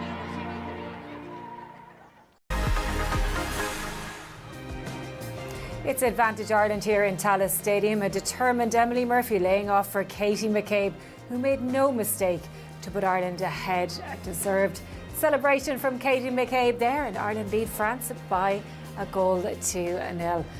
A very encouraging performance from Ireland here in Tallaght Stadium. Aoife Gorman, what are your thoughts? Yeah, it's a fantastic start to a new campaign. I think Ireland started really well, defensively solid. Courtney Brosnan hasn't had much to do and goal. Really, really good on the transition to attack. Emily Murphy, I think, has been a really bright spark up there and has brought some really good quality. Yeah, we spoke before the game, Louise, about how France were one of the best teams in the world and Ireland would have their work cut out for them. But in those early exchanges, Ireland were the one with the better chances. Yeah, absolutely. And as we said, France are going to, leave themselves exposed. De Almeida especially has essentially turned into a right winger. And yeah, we're really taking advantage of that space. But as we see, they're sometimes just leaving themselves loose. Here's again De Almeida. She's, really trying to recover, step back. Emily Murphy with a great run. And Megan Connolly just stepping over the free kick. Might be slightly disappointed just not to get that power, but again, great effort. And how important are set pieces. Megan Connolly, Katie McCabe back into Anna Patton, who again just straight at the keeper. And again, when we have our moments, we can play and it's calm. And Anna Patton has always had this in her locker. Fantastic touch from Emily Murphy, but she just needs to get across that ball a little bit more. Can she create a little bit more power? And again, just straight at the keeper. But it was really, really promising. Aoife, is it a case that Ireland are outplaying France, or will France be disappointed? How are we in a situation where we're up 1-0 at half-time? Well, I think we're controlling the game out of possession. We're keeping them in front. You can see they're creating triangles, trying to overload us down one side of the pitch and get crosses in, but we're set to defend them crosses. And I think we've been good then at our attacking moments as well. So you can see here, this is Katie McCabe steps through, really good from that left wing back possession, pushes through into Yanni, plays it into Emily Murphy. She's really, really well to draw on the defender. Great run around by Katie McCabe and dispatches it in the bottom corner. They made it probably a little bit lazy in her recovery run, but it's a great goal, and I think Emily Murphy does really, really well here. Patient, draws in some more. Katie McCabe around the outside. And it's a fantastic goal, and I think it's really, really well worked. And that's a little bit of quality I think we've maybe lacked in the past that has been brought here tonight at Tallaght Stadium. That Murphy-McCabe combination has gone pretty well as well, Louise. Yeah, it has been, and we even saw this combination in the Belgium game as well. It was Emily Murphy down the right wing. She sometimes she's been known where she wants to go straight for goal. She held up the ball, laid it back to Katie on the edge of the box, which I think led to Katie's third goal. So for now to see that partnership link up, we have to bring Marissa Shiva over into that left-hand side. As Anya was saying, the overloads are massive from France. There's 3, 4, 5 almost every time. So the work rate from, Casey, the wingers, both on that side, but it has to be Casey, Marissa, Megan Connolly who comes over, Chloe Mustaki has to come over, and it's, it's about how long we can, keep that work rate up, but it's been working, brilliantly so far. Yeah, it really has. Lots of positivity. Time for a quick break and more analysis to come.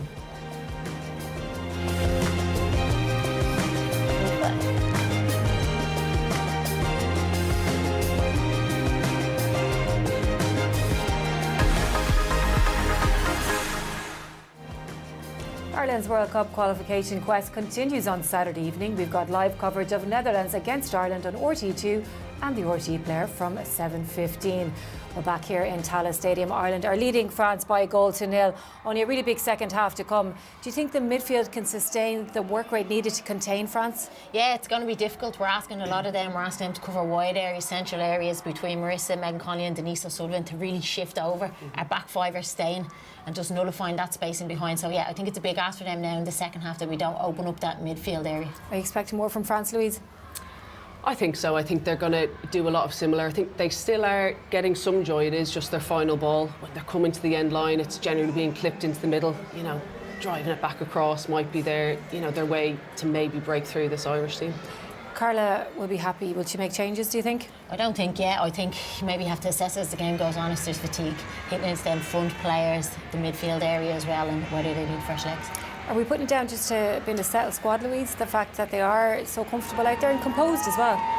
Yeah, and I think it's the Irish way. Again, this is what we've done, and it's our nature to take on that pressure, and how do we to make sure we sustain it. And obviously, through the years, everyone's just gotten fitter, faster, better at understanding how we do it. But just as Anya said, that middle three, how they work, and it's important as well for Chloe and Anna Patton to know when to also step out briefly, and maybe the midfielder just steps into that back line. Marie, we've gone back to what we're good at. I know I keep You've been saying calling for it for a long time. We've gone back to what we're good at, and we've built on that, and we've had a little bit more quality going forward. And I think Emily Murphy's brought that tonight.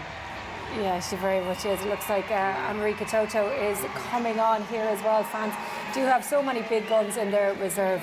Ireland have a few as well, so it'll be interesting to see if we do see any of them. But for now, let's rejoin our commentary team of Rihanna and Des. Thanks, Marie. Welcome back. So Laurent Bonnadet not standing on ceremony. It's a pretty impotent performance in front of goal in the first half. He's making the change. Clara Matteo makes way for a more orthodox and a pretty lethal centre forward in Marie-Antoinette Katoto. 40 goals in 60 caps. She's had a high-profile career. Some tournaments she's missed out on through injuries, some through personal choices and disputes with management. And she was the one who got the winner against Ireland in Metz on match day 1. And Ireland were in that high-powered group a few years back, and straight away Karshawi setting Diani free down the right-hand side. Katoto on the penalty spot, still Diani. Looking for options, De Almeida stepping onto it, a brave block by Katie McCabe, who took the full force of that one.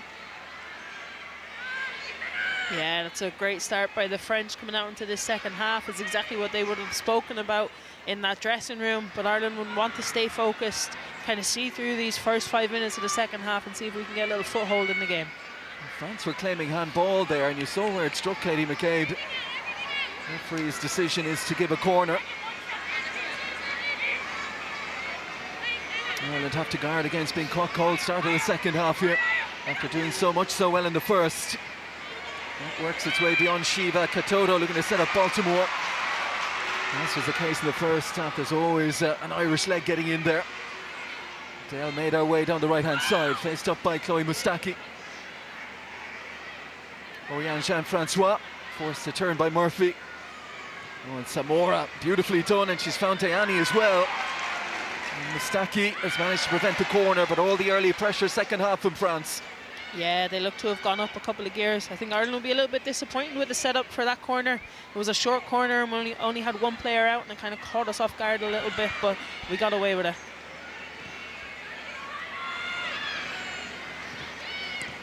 Samora gets involved again. Baltimore, and that should be Bosnians. Looking to go long early towards Kira Carusa. Lacroix gets there first. But Ireland from defending in the opening 2 minutes of the first half now will have a throw in midway inside the France half. Yeah, it was a great pick out from Courtney Brosnan, and although Kira Carusa lost the foot race, she was very smart and very intentional with her movement and her pressure and didn't allow them to get out easily.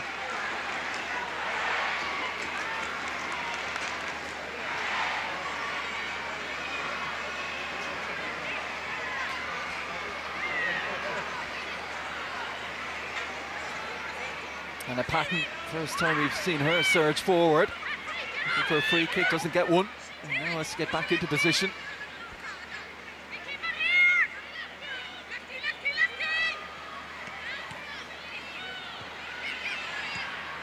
Usually fast starters in groups when you go through their history of qualifying for major tournaments. France a little slow to get going here, and Emily Murphy nudges it to Shiva. McCabe, and that ends up being a 50-50 with Diani, which is never easily won. Layoff from Katoto, De Almeida. Puts it into the centre circle, Baltimore drifting in field again. Space on that far side for Maroney, but Karshawi goes direct towards Diani, just skips away from her.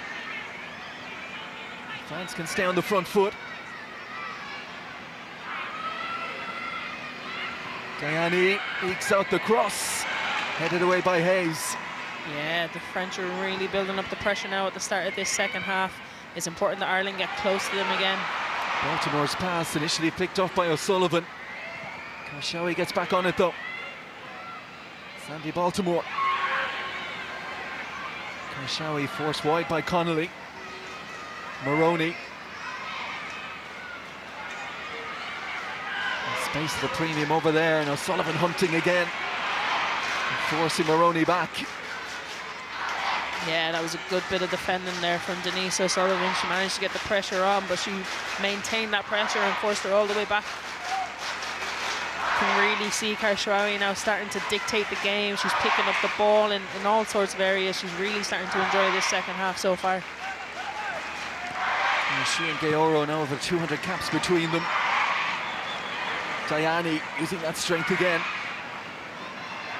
De Almeida. It's over the head of Katoto. Hayes wins another header. And once more gets it out of the danger area. And off goes Carissa here. McCraw has the Irish striker bearing down on her. Kept her composure though.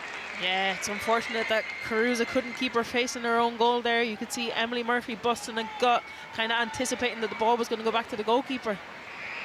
Karshawi, that one too weighty for the run of Katoto.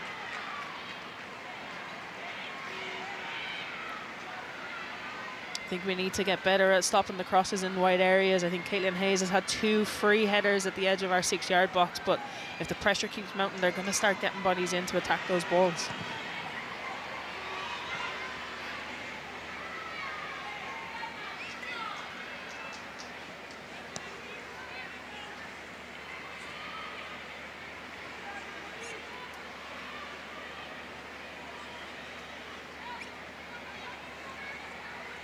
Next up on Sunday, it's a choice with the 2019 World Cup beaten finalists, the Netherlands. Who have been going through a little bit of a transition themselves in recent years. Not getting the returns they had been in the days of Serena Wiegman. Big switch of play. That was the intention from Gaoro. Pass picked off by McCabe. Yeah, we played the Netherlands under their reign of Serena Wiegman. Obviously, once we were under Colin Bell, so I think it's a good time to be playing them. Oh, Carusa's pass just gives Samura a chance.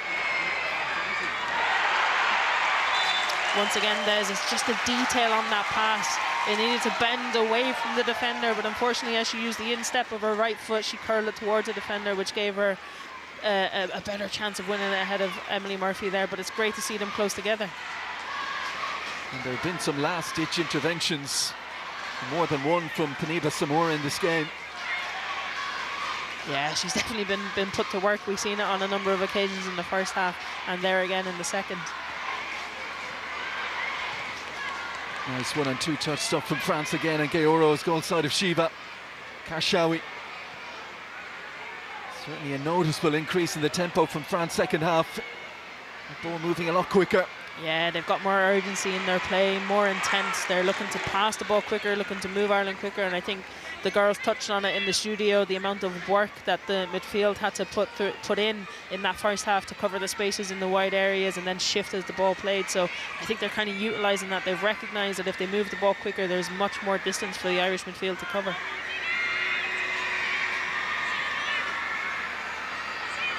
Gaoro on the corner kick delivery this time. Takes it back from Karshawi. Good angle to get this one in, away by Connolly. Sandy Baltimore wants it on her left. In the end, well off target. Hasn't really grabbed this game by the scruff of the net yet, Sandy Baltimore. No, there was one or two instances where she's probably slowed the ball down, and I think here it probably felt nicely to her that she could have maybe hit it first time. It allowed Mercedes to get back in and put pressure on her, but as you said, you can see that she was always trying to get it onto that favourite left foot of hers. And what Ireland don't need to do is get themselves in difficulties of their own making. Yeah, Courtney will breathe a sigh of relief there. Just allowed Katoto to get the pressure on her. I'm very fortunate that it ended up in a goal kick and nothing else.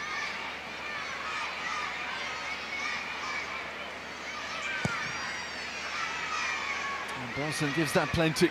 Flicked on by Murphy. O'Sullivan. Lovely take and turn. Mannion adjusted her feet quickly. Now Anna Patton. And someone now finds that someone in Connolly. To spring Carusa, but she's going to struggle to get that one. Yeah, it'll be interesting to see as the second half goes on with the attacking options that we have on the bench, whether they favour for someone with a little bit more natural pace that'll be able to stretch that French line a little bit more. Obviously, as I said, Carusa is a willing runner, but that's probably not her biggest strength running into those channels. And hasn't been playing a whole lot of football either. Yeah, that too.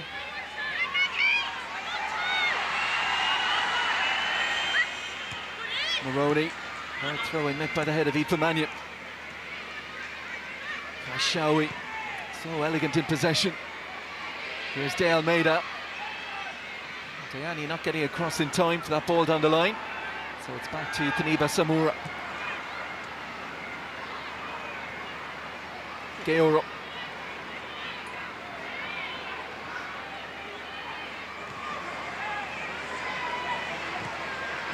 Samura again, bends it out to Elisa De Almeida.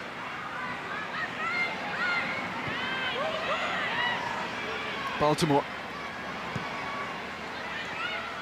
Certainly vacated that left-hand side. Turns around the corner to Katoto. As long as Ireland can keep her facing away from goal, that's half the battle. Sent away by Patton. Carusa, lovely touch inside for O'Sullivan. But the recovery effort of Karshawi, so impressive. She's been left in a heap then with the challenge of Carusa. Referee gives the advantage. Super work by Mustaki, right on the touch of Kadadiatu Diani. Yeah, that was a great flick around the corner from Kira Carusa. That is one of her strengths, and what she's good at is bringing other players into the game. And a little bit unfortunate, Denise O'Sullivan, that recovering French player didn't allow her, because Emily Murphy was making a great run forward once again. Jean-Francois buffeted by O'Sullivan. Nowhere to go except back to Constance Pico.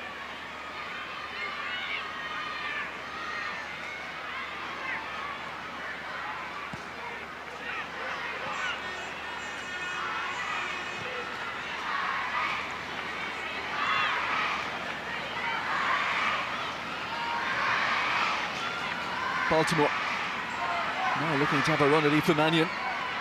And support on the overlap from Maroney. Jet heel gets towards the end line. Patton got a touch on it, and good reactions from Brosnan after that. Yeah, Brosnan does well to take control of the situation there and kind of ease off the pressure a little bit for Ireland. Excellent from Carusa. Goes up there, got to make it stick, and even better, draw the foul from Lacroix. Yeah, absolutely. It's great centre forward there. You can see she feels the contact, both hands from the French defender, and she's just biding her time.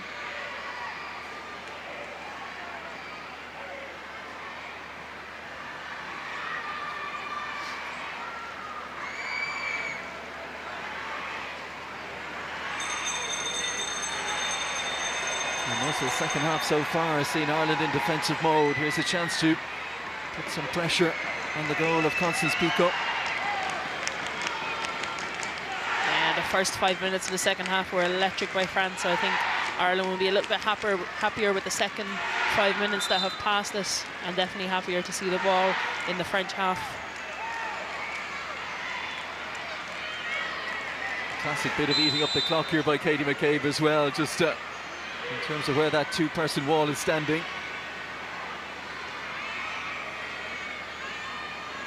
it's a bit early for that, but definitely trying to take the sting out of the French game. Okay, plenty of air on this one. Caitlin Hayes, free header! Oh, just couldn't get enough force on it to get it beyond Peacock.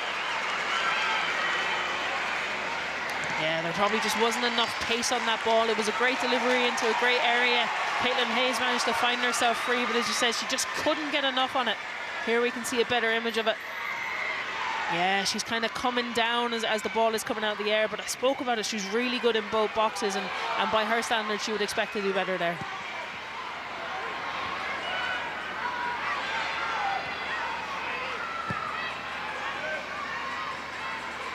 First opportunity of the second half for Ireland. All good with the cushion of a 2-goal lead, it felt. Kashawi trying too much that time against O'Sullivan. Carusa backed up by Marissa Shiva.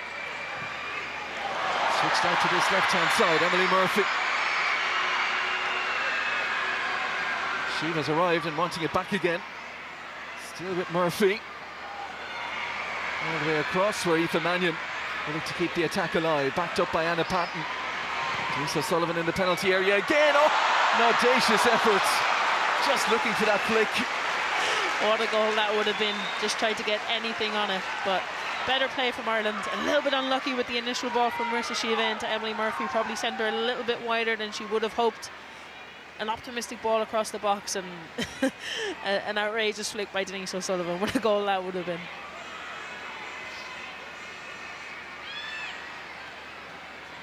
Well, she's got some special ones amongst the 22 she has scored for her country. That would have been the cherry on top, surely.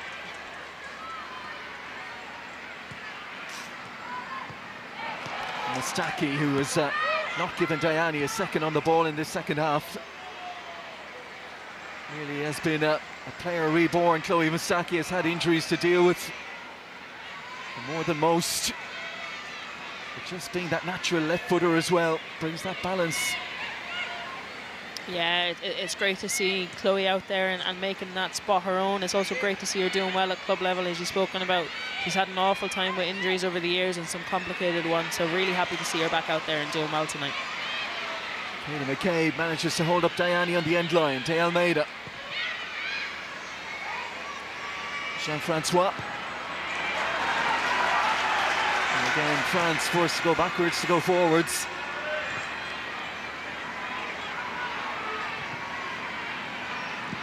Front foot defending from Caitlin Hayes, and Megan Connolly for Emily Murphy. Race on here with Samura. And how grateful France are to have that recovery pace, committing bodies forward. How many times have they been one-on-one at the back, but when that one has been Samura. Yeah, the pace and athleticism definitely allows them to play the way they do, but once again, it was a great pick out from Megan Connolly, but a great show from Emily Murphy to spot the gap and to make that run straight through the middle of the pitch. And they just need one of those situations to work out, Ireland. And consider this is France coming here without their #1 goalkeeper, without their leader at centre back, without their starter at left back. There have been changes there. Yeah, there's definitely going to be a couple of more opportunities for Ireland on the break, especially as France continue to dominate the possession the way they do in search of an equaliser. I think if we can keep it tight at the back and close the gaps like we have in the last 5 or 6 minutes, we'll definitely have some more opportunities on the break. Should mention as well from France's point of view, they do have Estelle Cascarino, but they don't have the more attack-minded Cascarino Delphine, who's out through injury at the moment. Big player for France in the wide attacking areas as well. Ireland continue to frustrate their illustrious visitors. Caitlin Hayes. I'm not sure if she saw or felt Katoto arriving on her shoulder. Got rid of it in the nick of time though. Yeah, it made me feel a little bit uneasy watching it there, but she done well to recover. And she's had a big game back there, Caitlin Hayes. Yeah, it's the type of performance she would have wanted to have put in. Obviously, she's made her way back into that starting 11. She's found that trust in Carla Ward, and she's looking to make that position her own. As we spoke, we've got options there. Diani Mustaki tigerishly into the tackle, but Diani persisting and winning another France corner.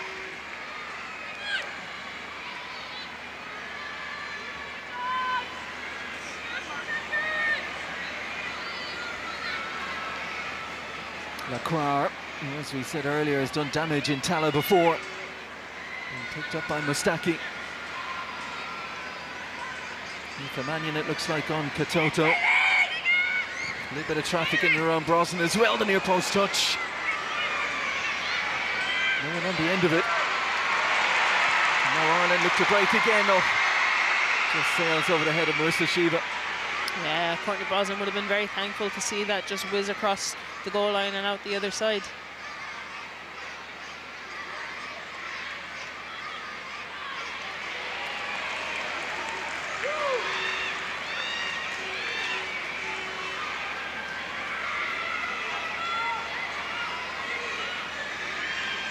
Pearl Maroney looking for some options under the watchful eye of some of the French substitutes over on that far side. And the pressure has been consistent in the French faces. Yeah, they've been consistent. And Caruso unlucky as that one broke kindly for Pico. Yeah, she done well to nick the ball there, but the French goalkeeper was equal to it. Lacroix standing strong, loose clearance though. Seized on by Aoife Mannion. Emily Murphy on the move. She can get a touch here ahead of the goalkeeper. Well, that was always going to be by a hair's breadth stuff there, either a foul on the goalkeeper or an Ireland penalty. And Pico was just that split second in front. Yeah, you could see it coming from a mile away. It was whoever was going to get that key touch was going to get the foul in their favour. Both players committing equally to it, eyes on the ball, and the keeper does well in the end, very brave.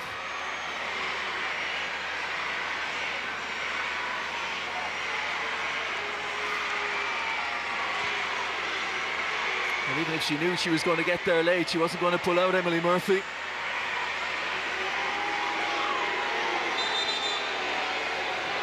'23rd birthday to celebrate yesterday. And a big performance here tonight as we head towards the final quarter. Don't want to tempt fate, but looking at a situation where Ireland would top the group tonight and France would be bottom. Hopefully you haven't spoken too soon, Des. Not just tonight, but of course in the group. Big challenges ahead, but encouraging signs. Yeah, most importantly, a big 25 minutes ahead to see out this game. France are up in the pressure, they're in control of possession, but Ireland are still looking lively on the break there. Just wonder now, coming under pressure second half in particular, what point Carla Ward will feel the need or the want to look to her bench, fresh legs. Yeah, especially in that midfield area, and you've spoken already about it, Ciara Caruso not being in season, not playing many minutes since October, so you envision that will be one of the areas that there will be a change, but at what stage, who knows? Strong work by Samura again, that's left Caruso in a heap. Play goes on, to Almeida. So Tajani short, and here is Murphy. Not a great pass, but that as a result, I think, of the pressure from Orion Jean-Francois. Now the referee will have a look at Ciara Caruso. Yeah, she looks to be in a little bit of bother here. I think her boot has come off, so I don't know if it was just someone stamping down the edge of her.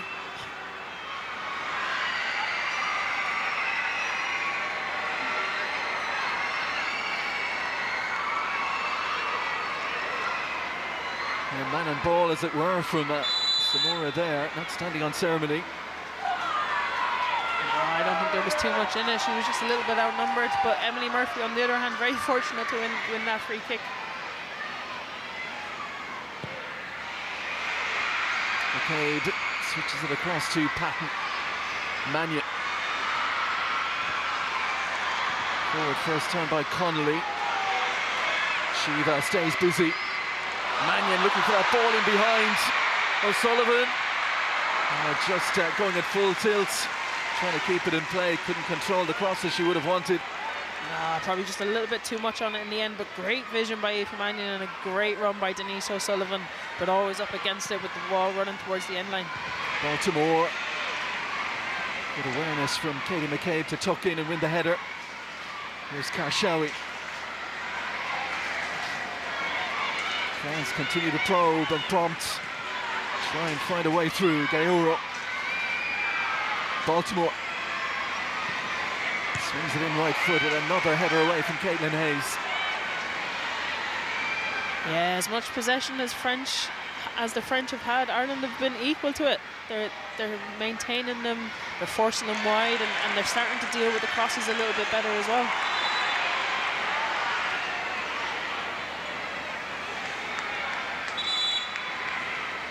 More changes afoot. Elisa De Almeida is going off to be replaced by Melvin Ndongala of Paris FC. And we'll also see Manchester United's Melvin Mallard. So one defender, one striker on.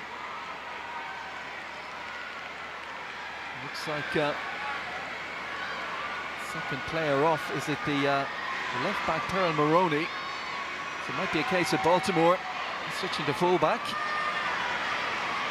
Yeah, the fullbacks are getting in advanced positions anyway, so I don't think they're looking to do too much defending in that area. They're looking to pile pressure on that Ireland backline and try and get overloads, especially in that wide area, I'd say. So here comes the first Ireland change, and a player bang in form to come in here, Abby Larkin, to replace Kira Carusa. 7 goals for Crystal Palace this season, where she's become a regular starter.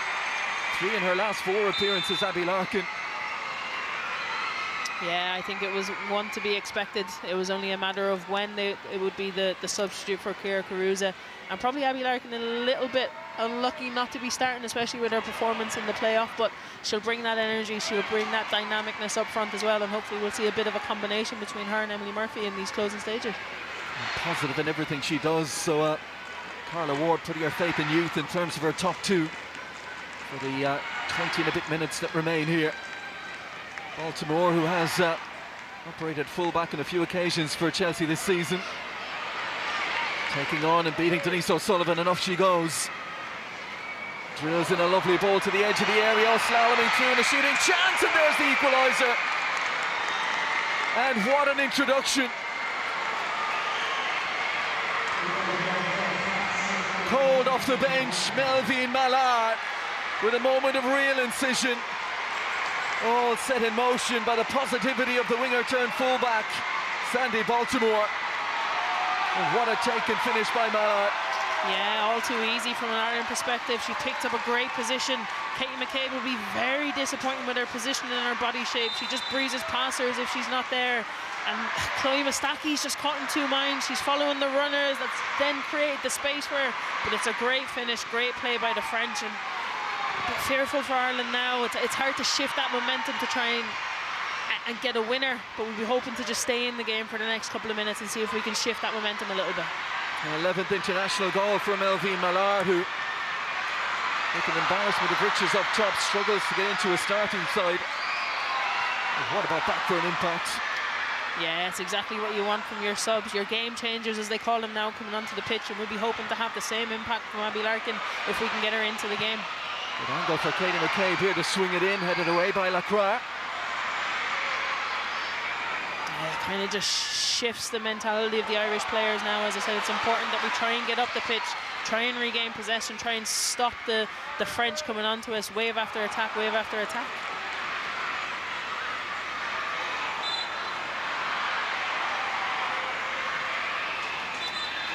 Neat bit of footwork again by Gauro to win the free kick. Foul by Anna Patton. How will Ireland react to this now? 20 minutes to go. France side that have gone up the gears second half, and sure will feel they've got their reward for it. Talk about inspired substitutions. Yeah, definitely. You can see the space just opening up between that midfield and the back line now for Ireland. Here's the goal scorer. Mallard waits for the arrival of Baltimore. Here comes the cross, claimed by Brosnan. Yeah, Courtney Brosnan does well. She'd be happy to see that coming into that area. Perfect for her to come and grab. But I think that Aoife Mannion could have got a little bit closer to prevent the cross there in that instant. She had got there, but gave her a little bit too much space and a little bit too much respect. Launch by Hayes. Lacroix dealt with the presence of Larkin and the awkwardly dropping ball. Shiva. And the space there to play that ball into again. Lacroix on the retreats. But the narrowed pitch does its job for France this time. Yeah, it's just the detail in the execution. It was a nice spin by Abby Larkin. That's one of her strengths.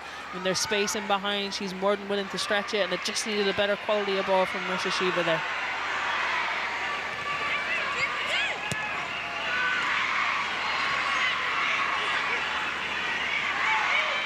Mannion couldn't make the tackle, the boundless energy of Karshawi.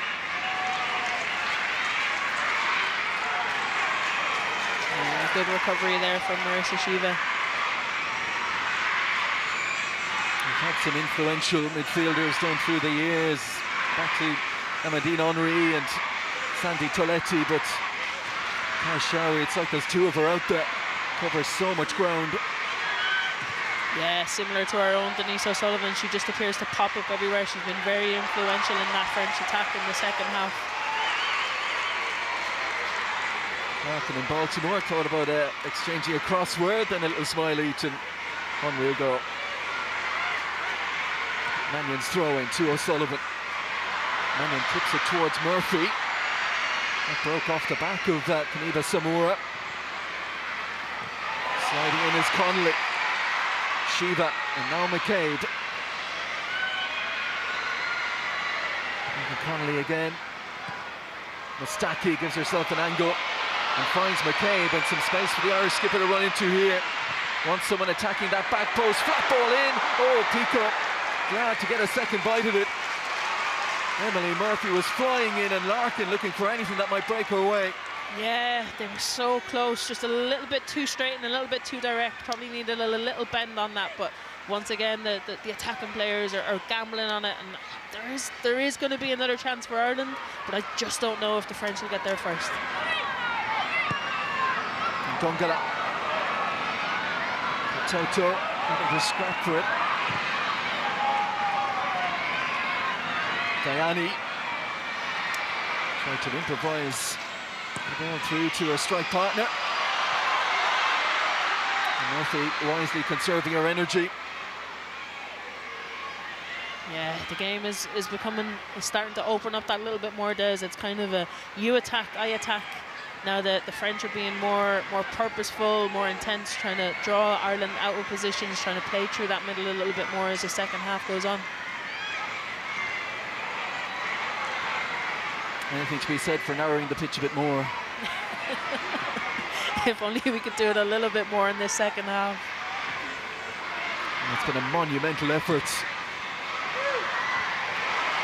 France will fancy not just obviously qualifying for the World Cup, but going there as one of the favourites. And they're close to fully stocked here tonight. Oriane Jean-Francois, athletic midfielder, striding on, match stride for stride. But Ireland forced to concede another corner. Yeah, as good as Ireland were defensively in that first half, you know that the French would have been disappointed going in at half-time, that they didn't really test Courtney Brosnan. And we spoke about it in the first 5 minutes of the second half. They really upped their antics. They really injected some pace into it and just a little bit of quality, and that's what kind of got them that goal there in the end.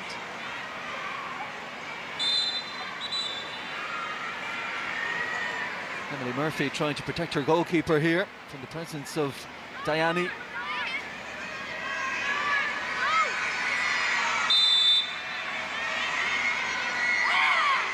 Heavy hitters to try and pick out here. The ball around the back towards Mallard.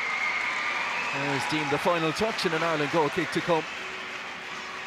Yeah, Anna Patton does well in that back post space, both herself and Caitlin Hayes putting the pressure on.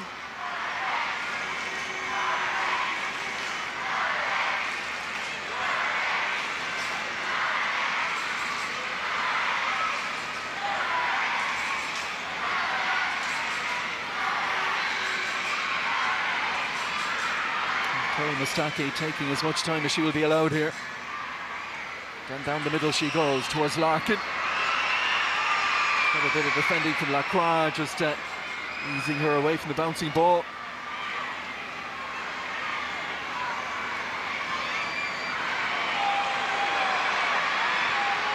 Patton looking to spring Larkin down that far side. Pass just didn't have enough on it, and now in the blink of an eye, Mallard in around the back. Here comes the cross. Oh, what a touch. Chloe Mustaki Yeah, that was vital there from Chloe Mustaki. Great positioning and great reactions. We can see here now the space in the wide areas. Chloe Mustaki had matched her every way. Great movement by the French centre forward there, but brilliant from Chloe Mustaki. And look at Katoto's reaction. She thought she was guiding that one in for a lead goal. Yeah, her eyes lit up there. She could see the ball, she could see the goal, but once again, brilliant from Chloe Mustaki. Here's the latest set piece to deal with, and Hayes gets her head on it again. Back in by Ndungala. Baltimore shifts it. Not the greatest of efforts, but it might work out for France here. Ireland looking to block the effort in, they couldn't. And in a real goal-mouth scramble, it looks like Millard has struck again. Oh, stemming from a poor effort on goal from Sandy Baltimore. It ricocheted here and there. It fell to Millard, who just let fly and found that corner again. Yeah, you can see here as the replay comes on that there was actually 3 French players in amongst each other fighting for that loose ball as it arrives. You can see here, we spoke about her not taking the shot early enough in the first instance. Look at them, there's 3 of them queuing up, and in the end it just falls nicely, and Ireland can't react. They can't get enough pressure on it, and they can't clear the danger, and it's a great finish. Unfortunate for Ireland to be really disappointed with the manner of that now. It was just a swinger from Baltimore on her right foot, but the ricochets were kind. And France have turned this one around in the second half. Yeah, what a substitution from the French. And I was only thinking about it a few minutes ago. What's let Ireland down in the second half has been the execution of our passes into the wide areas that we were doing so well in the first half. We've either overhit them, underhit them, or we've just directed them in the wrong direction. And that attack actually came from an intercepted ball from Anna Patton as she drove into midfield. Well, Ireland have to find a way to get back on the ball and respond here. Millard on a hat-trick is moving forward ominously again. And getting involved off the ball here with Shiva as both battle for space. Baltimore held up. Patton doubling up with Mannion.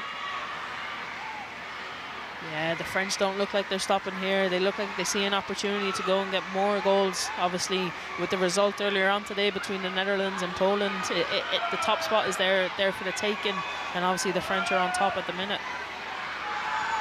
Aoife Millard, 8 goals for Manchester United this season. Came from an island on the Indian Ocean to Lyon when she heard of her idol Wendy Renard playing there. That's all she wanted to do, was get there and play with her. Here's the latest cross, flicked on its way by McCabe.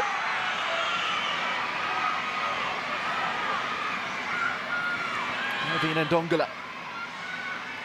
Deoro. Just glancing over to the sideline there, it looks as though Amber Barrett is being given her instructions, so it'll be interesting to see her come into the fold now as well. Samura found herself in a right-wing position there. They recycle again. As she went forward, Jean-Francois dropped back. Karshawi, look at the launch again. Overran it in Ireland. Oh, with a better ball there. Might have been 2-on-2. That's exactly the detail I was talking about there. They're the key moments where Ireland sustain pressure. There's an opportunity on the breakaway like the French have been giving us all game, and it's just the detail and the execution in the pass that's letting us down as we're getting tired, as we're getting that a little bit more stretched. Well, you want a player with a history of a heroic goal in a World Cup qualifier. Amber Barrett, as you said, is ready to go far side. Yeah, Amber loves a goal, and she definitely loves a big goal as well, so she'll be looking to make her mark on this game in the closing stages, and Ireland needs something. They need a lift. They need someone to take an opportunity, create an opportunity. Still time for Ireland here. Brosnan sets McCabe off down that far side. Swings in a tempting looking cross. Samura, impressive at the back for France tonight, is there to win her header, and Dayani, so strong. And had an opportunity maybe there to ask for the advantage, but at 2-1 up, they're not going to press those concerns with the referee. They'll take the free kick. No, Diane done brilliant there. She had Emily Murphy facing away towards her own goal, pushing her away from pressure, and she manages to get her body in between player and ball. Really strong, really powerful, as we've spoken about already. 30 years of age now, but a star underage. 14 years ago. Scored the bulk of the goals as France won the Under-17 World Cup. And she has been consistent at senior level.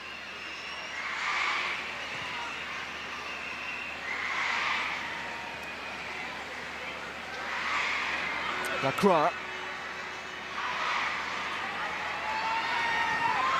And Gayoro again now just sitting a little deeper. Happy to one to receive the ball and keep it moving. Yeah, she's happy enough now just to control possession. As you said, that little bit deeper. They're in no rush to go anywhere. They'll still be looking to draw Ireland out, knowing that Ireland have to go and bring the game to them. They have to go and get pressure on the ball in these closing minutes, and they'll be looking to sniff that opportunity out then and expose them. 6.5 plus whatever will be added for Ireland to dig this one out of the fire. They're still holding on that Amber Barrett change.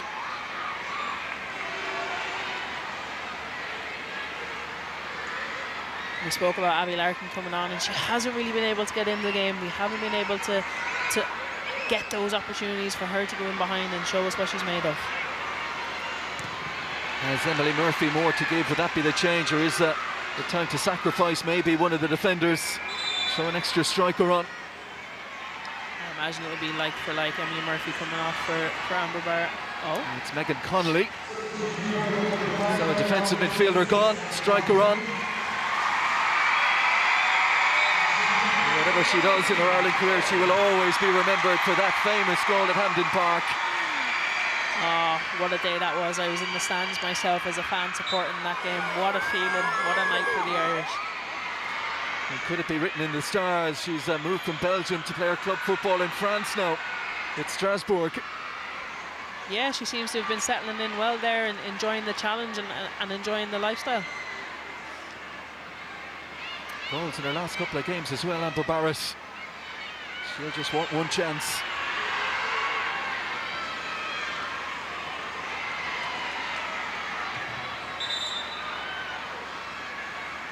France going to make some more changes of their own.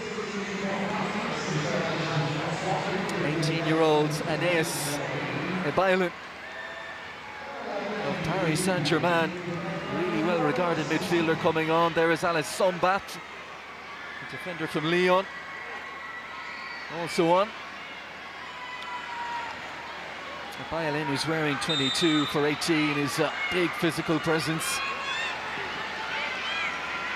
And Sombat, who had a very good 2025, really a breakthrough year for her at senior international level. She's with the all-conquering Lyon. And here she is, slotting in down the right-hand side, working with Ndongala. First chance for Barrett. He's looking to get running. And Samora again stands her ground, defends impressively, despite the howls peeling down from the Tallaght stand. Yeah, free kick. The fans weren't too happy. Amber Barrett wasn't too happy, but Samora has been excellent at the back for the French, especially in the second half. Ireland haven't really had a sniff. Very much cast in the mould of a modern-day centre-half. Mobile, athletic, aggressive when she needs to be. Absolutely, that's the way the game has gone and the way it's going to keep going. And Ndongala now just operating ahead of Alice Sombat. Essentially a right back and a centre back on the right hand side of the pitch for France, and it's Sombat's touch. Beautifully weighted for Melvin Ndongala. Options left and right. Left she goes. Karshawi has Katoto and Gayoro in the penalty area. We'll run through to Gayoro. Yeah, she's in no rush. She's happy to draw out the Ireland defence there. Get Katie McCabe out. Just keep the ball, keep it moving. Ireland need the ball, but need to get it back in a disciplined fashion. Can't afford to give away any free kicks now. Baltimore drops it over the top, and a good starting position from Brosnan. Yeah, brilliant from Brosnan there to sniff out the danger and support her defence in behind.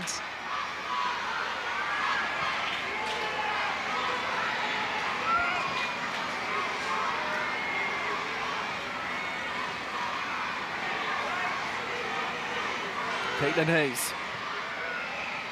Chloe Mustaki. Barrett makes her run. And Samora about to be pressurised. Keeps ahead though. Now needs to try and find a way out of that corner. Barrett kept the pressure on, and Ireland with a throw in deep in France territory. That was a great ball from Mustaki there. And you know what? We haven't seen enough of that from Chloe in this game. We've seen a lot of it in the first playoff game against Belgium. That's where Ireland were getting a lot of joy. We spoke about having that natural left footer on the left side, and that's exactly what we needed to see. Patton's gone in around the near post. Throw in from McCabe, short to Shiva. Mustaki. Patton still up there. Hayes. Shiva. McCabe wants it in an area she can feed that ball into the area. Shiva goes it herself, headed away by Samura. And Dongala. And Samura nudges it forward, but out of play. Do you know what, Des? In that context, Katie McCabe is probably the one that you want delivering the ball from those sort of areas. I think that she's got a better execution, and with that left foot as well, curling it away from the goalkeeper and in behind that French backline. Well, Megan Campbell, of course, these days for that long throw, and I think on a pitch of these dimensions, she'd have been hitting the back post, Megan Campbell. But Ireland need to find a way. Denise O'Sullivan well up the pitch. Patton has stayed up there. McCabe. Mustaki. In goes the cross, Denise O'Sullivan on the edge. Fed back in by Emily Murphy. Barrett. Oh, and Patton around the back. Cross just had a fraction too much for both of them. Mustaki shifts it quickly. Shiva. Mustaki again. Checks back onto her left.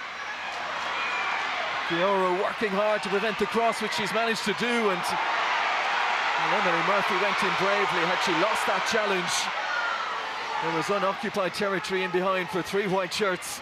Yeah, it was a good battle there from Emily Murphy, but a little bit better from Ireland. A great ball into the box. Denise O'Sullivan controlling the ball really well on the edge of the box, and was just looking to set someone maybe for a strike, but unfortunately we were forced backwards. The French will be happy enough with how they dealt with that.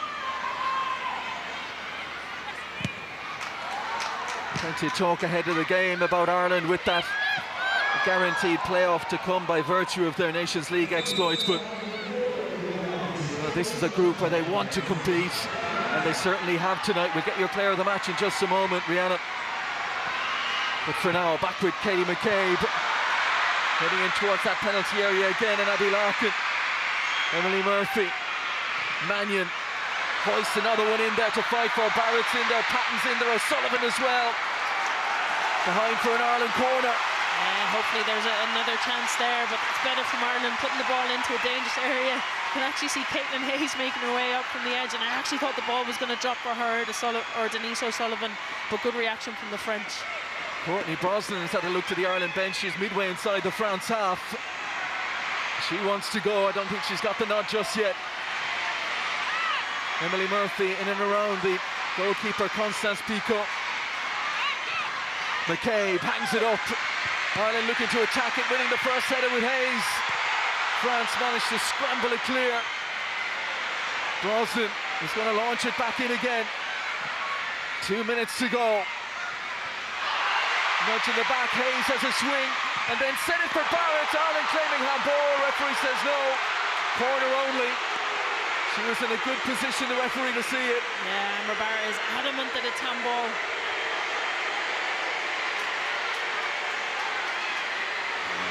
I don't think that's an unnatural position. No, its arms are still within her body, a turn of the body. We've seen them give them before. Brosnan's in there now. Ireland can't afford to give a cheap free kick away here. France under pressure in the dying embers as Ireland chase a leveller. 2-2 earlier today between Poland and the Netherlands in the opening game in this group. See, Brosnan knows what it's like as a goalkeeper, what the goalkeeper won't want in that 6-yard box. Stay on the right side of the referee. A ball to attack here from McCabe again. Tempting delivery. Oh, Brosnan wasn't too far away. Shiva will get a second bite at it. The ricochet. It's bouncing around in there. Could Ireland get a touch? Oh, Sullivan! Oh my Off the line God. in miraculous fashion. Marie-Antoinette Katoto. How much did she know of it? I thought Denise had got the equaliser there. Denise thought she'd got the equaliser. For a yard either side, and Denise O'Sullivan scores an Ireland level. What a finish to the game here. The crowd around us on their feet. Ireland doing everything they can to keep the pressure on. Great deliveries by Katie McCabe so far. Here it comes, Katie McCabe again. High and hanging, Pico didn't get to it. Ireland with no goalkeeper back, but Emily Murphy will win the race. She's going to come under pressure. Had to get rid of it, managed to get rid of it. And that's it, it's all over. Ireland go out on their shields. France hanging on, laid on. But in the end, well, it is the group favourites who managed to get the victory on the opening night. A terrific first half from Ireland. France turned it up in the second half though. But you might confirm your player of the match for us as you sum it up for us, Rihanna. Yeah, I think Emily Murphy was brilliant in that first half especially, and going into that second half she never stopped, was an avid runner, willing to run in behind, and I think that she brought that little bit of quality in the first half as we've seen for Katie McCabe's goal. So player of the match is Emily Murphy. Well, a defeat that would be hard to take, but when you consider this was a very close to full strength France, a side that will fancy going to and competing and contending and chasing that World Cup crown next year. They've had to hang on late on. The change made the difference. Melvine Mallard off the bench with a brace of goals to turn it round. For Ireland, a quick turnaround now off to Utrecht to face the 2019 World Cup finalists, the Netherlands, and the hope that fortune shines on them a little more kindly then. The final score at Tallaght Stadium, the Republic of Ireland 1, France 2. Back to you, Marie. Great stuff, thanks Des and Rihanna. Well on you, they gave us a dramatic finish anyway, unlucky not to get that equaliser, but your thoughts on the overall performance? Yeah, look, a dramatic finish, we pushed right to the end, corner after corner. I think Denise O'Sullivan was unlucky not to go in. A great save by Katoto on the line. You can just see the agony there as well. Carla Ward, congratulating our players. Overall, I think it's been a good performance. We created chances, we scored a goal. I think that's a big positive. In the past we've defended really, really well, maybe came out 1-0, but we did score a goal, we attacked till the end. On the other side, I think a little bit of fatigue came into play. Mallard came off the bench, showed her quality, drove at our defence. We lost our structure a little bit, and I think they had 2 chances in the second half, and they took their 2 chances. Apart from that, Courtney Brosnan didn't have too much to do throughout the game. Louise?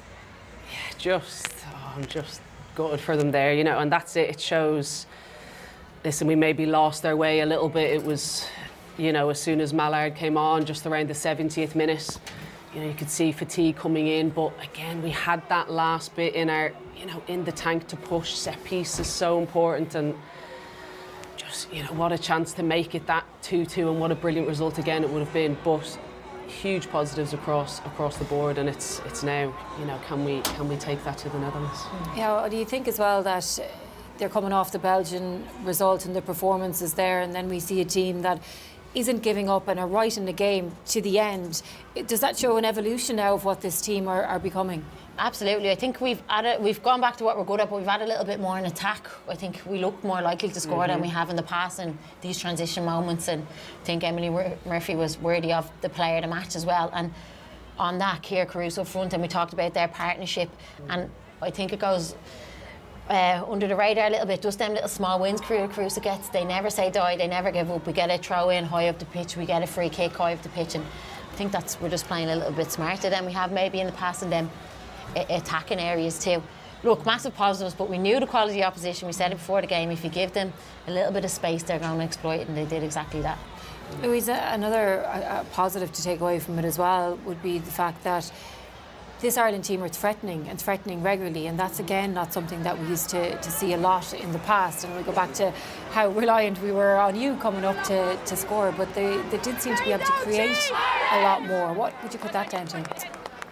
Yeah, I think it's as Anya said, it's partnerships, it's how players are able to link in together and create those. I think Ciara and Emily have, you know, really found a way to get us up the pitch. You know, I think sometimes there would be a ball over the top and you'd almost hear it either from someone on the pitch or the side, you know, get back into shape. But no, they follow through, they get a throw in, they get us up the pitch, they get us set, which just, you know, overall can take a lot of pressure off the team. And again, once we have chances, we are far more clinical than we used to be. And again, still we have, you know, a couple of giants in the back line that are, you know, Caitlin Hayes and Anna Patton that are still able to, you know, be that threat. And you know, so, yes, we've lost players, but we still have that quality, and I think it's just how we've brought it together recently. Anya, at times they were overrun in midfield, and we were expecting that in the second half just because of the amount of work that had to be done in the first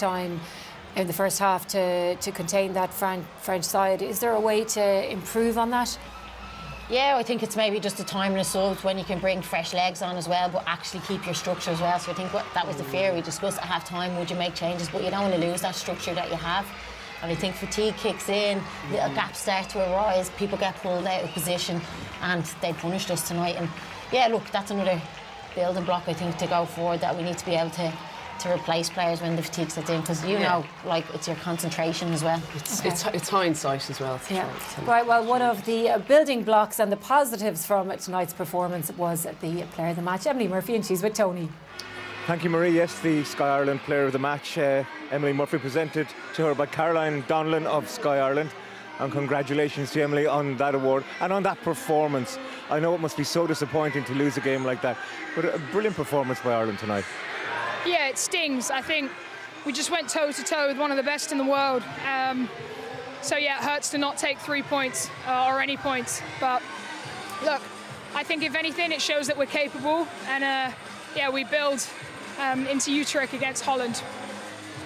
You started the game like a train, that energy that you had. I mean, one of the early chances the ball came to you, you made some space, got a shot off.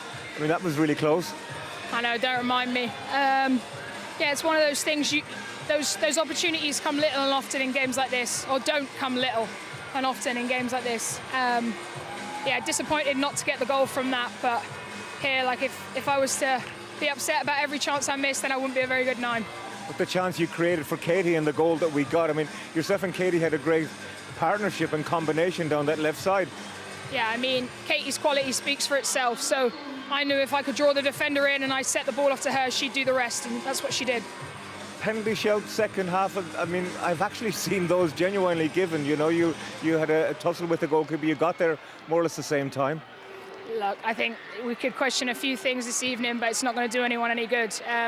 Yeah, fair play to her, but we deserve more. Right at the end there, and the chances that fell in the box, and Denise's shot taken off the line. Gosh, that was really heartbreaking. It was, and I think, look, they got away with one.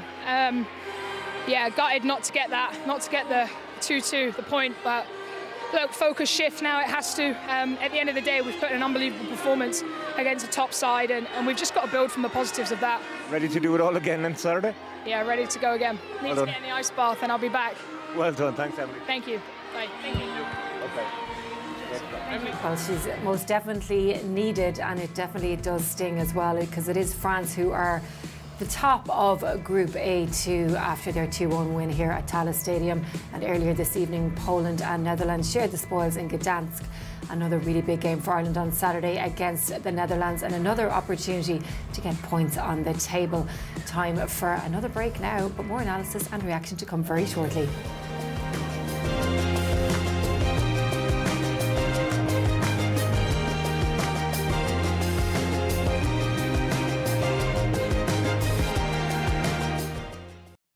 It's time now to hear from the Ireland coach, though. She's standing by with Tony. Thanks, Marie, yes, and thank you, Carla, for coming to speak to us. I'm sure you're absolutely gutted after that. I mean, a terrific Ireland performance. You led for 70 minutes of the game. Gutted is, yeah, an understatement, but look, a lot of pride for the players tonight. I think we've spoken about last year and how we wanted to continue to try and play with the ball, and we said going into League A, we knew that we were going to be, have to suffer at times without the ball, but we still wanted to bring that element of trying to play with the ball. And I just said to them then, they've left everything out there. They've executed everything we wanted to do. A couple of moments, obviously, that hurt us. But look, there's a lot of pride for those players tonight because they've given absolutely everything. And you saw at the end, we didn't want to sit back and just accept it. We wanted to go and try and win the game, or get a point from the game, should I say. And yeah, it hurts. But look, we're talking about it hurts against one of the best teams in the world. Is that the shape of the team now, and the way you want to play? Are they playing in the Carla Ward style for you? Yeah, absolutely. Look, like I say, I definitely don't want to just sit behind the ball. We want to be attractive, want to be front-footed. I think I've just seen we've had 11 shots on target. They've had 7. We're talking about a front line there that's worth a lot of money. So look, we want to continue to embed what we want to do. And I just said to him then, if we can adapt that and continue to show that fight and that energy and play the way we want to, listen, we'll be just fine in where we want to get to. But yeah, listen, it hurts tonight, of course, but so much pride for this group. Katie got the goal, of course, but Emily Murphy got the Player of the Match award, and she was terrific tonight.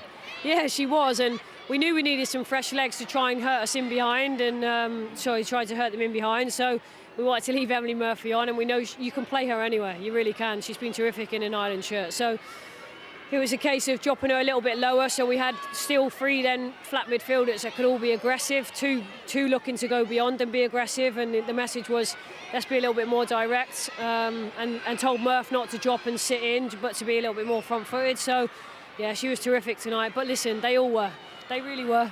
Can I ask you how worried you were when Denise O'Sullivan got injured, and how worried are you that Katie has a yellow card already, first game of the campaign? Yeah, I'm not sure if anyone noticed, but Katie got a knock too, and that's why we switched her and Chloe over for a period, because she picked up a slight niggle, which was causing her a little bit of grief, and she was probably at about 70-80%. Denise, yeah, I'm not going to lie, she's so important for what we do, so important for this country. But listen, to get them both through, we're going to have to assess them now and get them ready. There's no VAR for these games, not the one here anyway. There was a penalty shout, maybe 2. There was a handball shout, or Emily Murphy and the goalkeeper. What were your thoughts on those? Yeah, listen, I haven't seen it back. Hopefully the guys in the studio will be able to tell us a little bit more. But I think, yeah, look, I don't know. I've seen it firsthand. Obviously, you saw me. I was screaming and shouting, but I don't know. But listen, it wasn't to be, and we have to take a lot of heart, a lot of confidence from that we can go and compete in 3 days' time. The fact that the Netherlands only drew with Poland, what does that say to you about the group? Yeah, look, it's going to be wide open. Poland are a really good side. I watched the game, 60-70 minutes of it before we got here, so good side, and as are Netherlands. But look, we've just shown that we're a good side too, and nobody give us a chance, and I said that to the players today. I said nobody outside this room will give us a chance except us, and we have to have everything about us to make sure that we give ourselves every possible chance, and we did that. Well done. Thank you very much.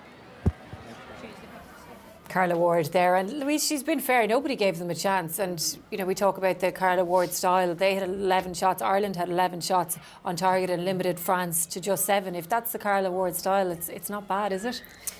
Yeah, it is, and I think it's, you know, and she is right. I think when you are in that team, you never write yourself off, but it's, you know, you get a bit of a broader picture from the outside. But I just think, you know, in terms of just how we've been turning up lately, performances, how much more girls are playing with their, you know, with their clubs, getting 90 minutes. You know, the quality is going up and up. But yeah, listen, if we, you know, kept it at that 1-1, obviously 2, if we got it back to that 2, you know, we would have been biting our hand off. Even a 2-1, I think, you know, you hear that result. But however, for me, we definitely deserve something out of that game. Yeah. Anya, there's a few worries though, because Denise picked up a knock. She mentioned that Katie picked up a knock, and we were curious as to why she'd switched positions with Chloe, and Chloe was out on the left wing back and Katie in the centre, and none of that is good. Throw in the yellow card as well. Yeah, we were questioning why they switched for such a sustained period of time. It just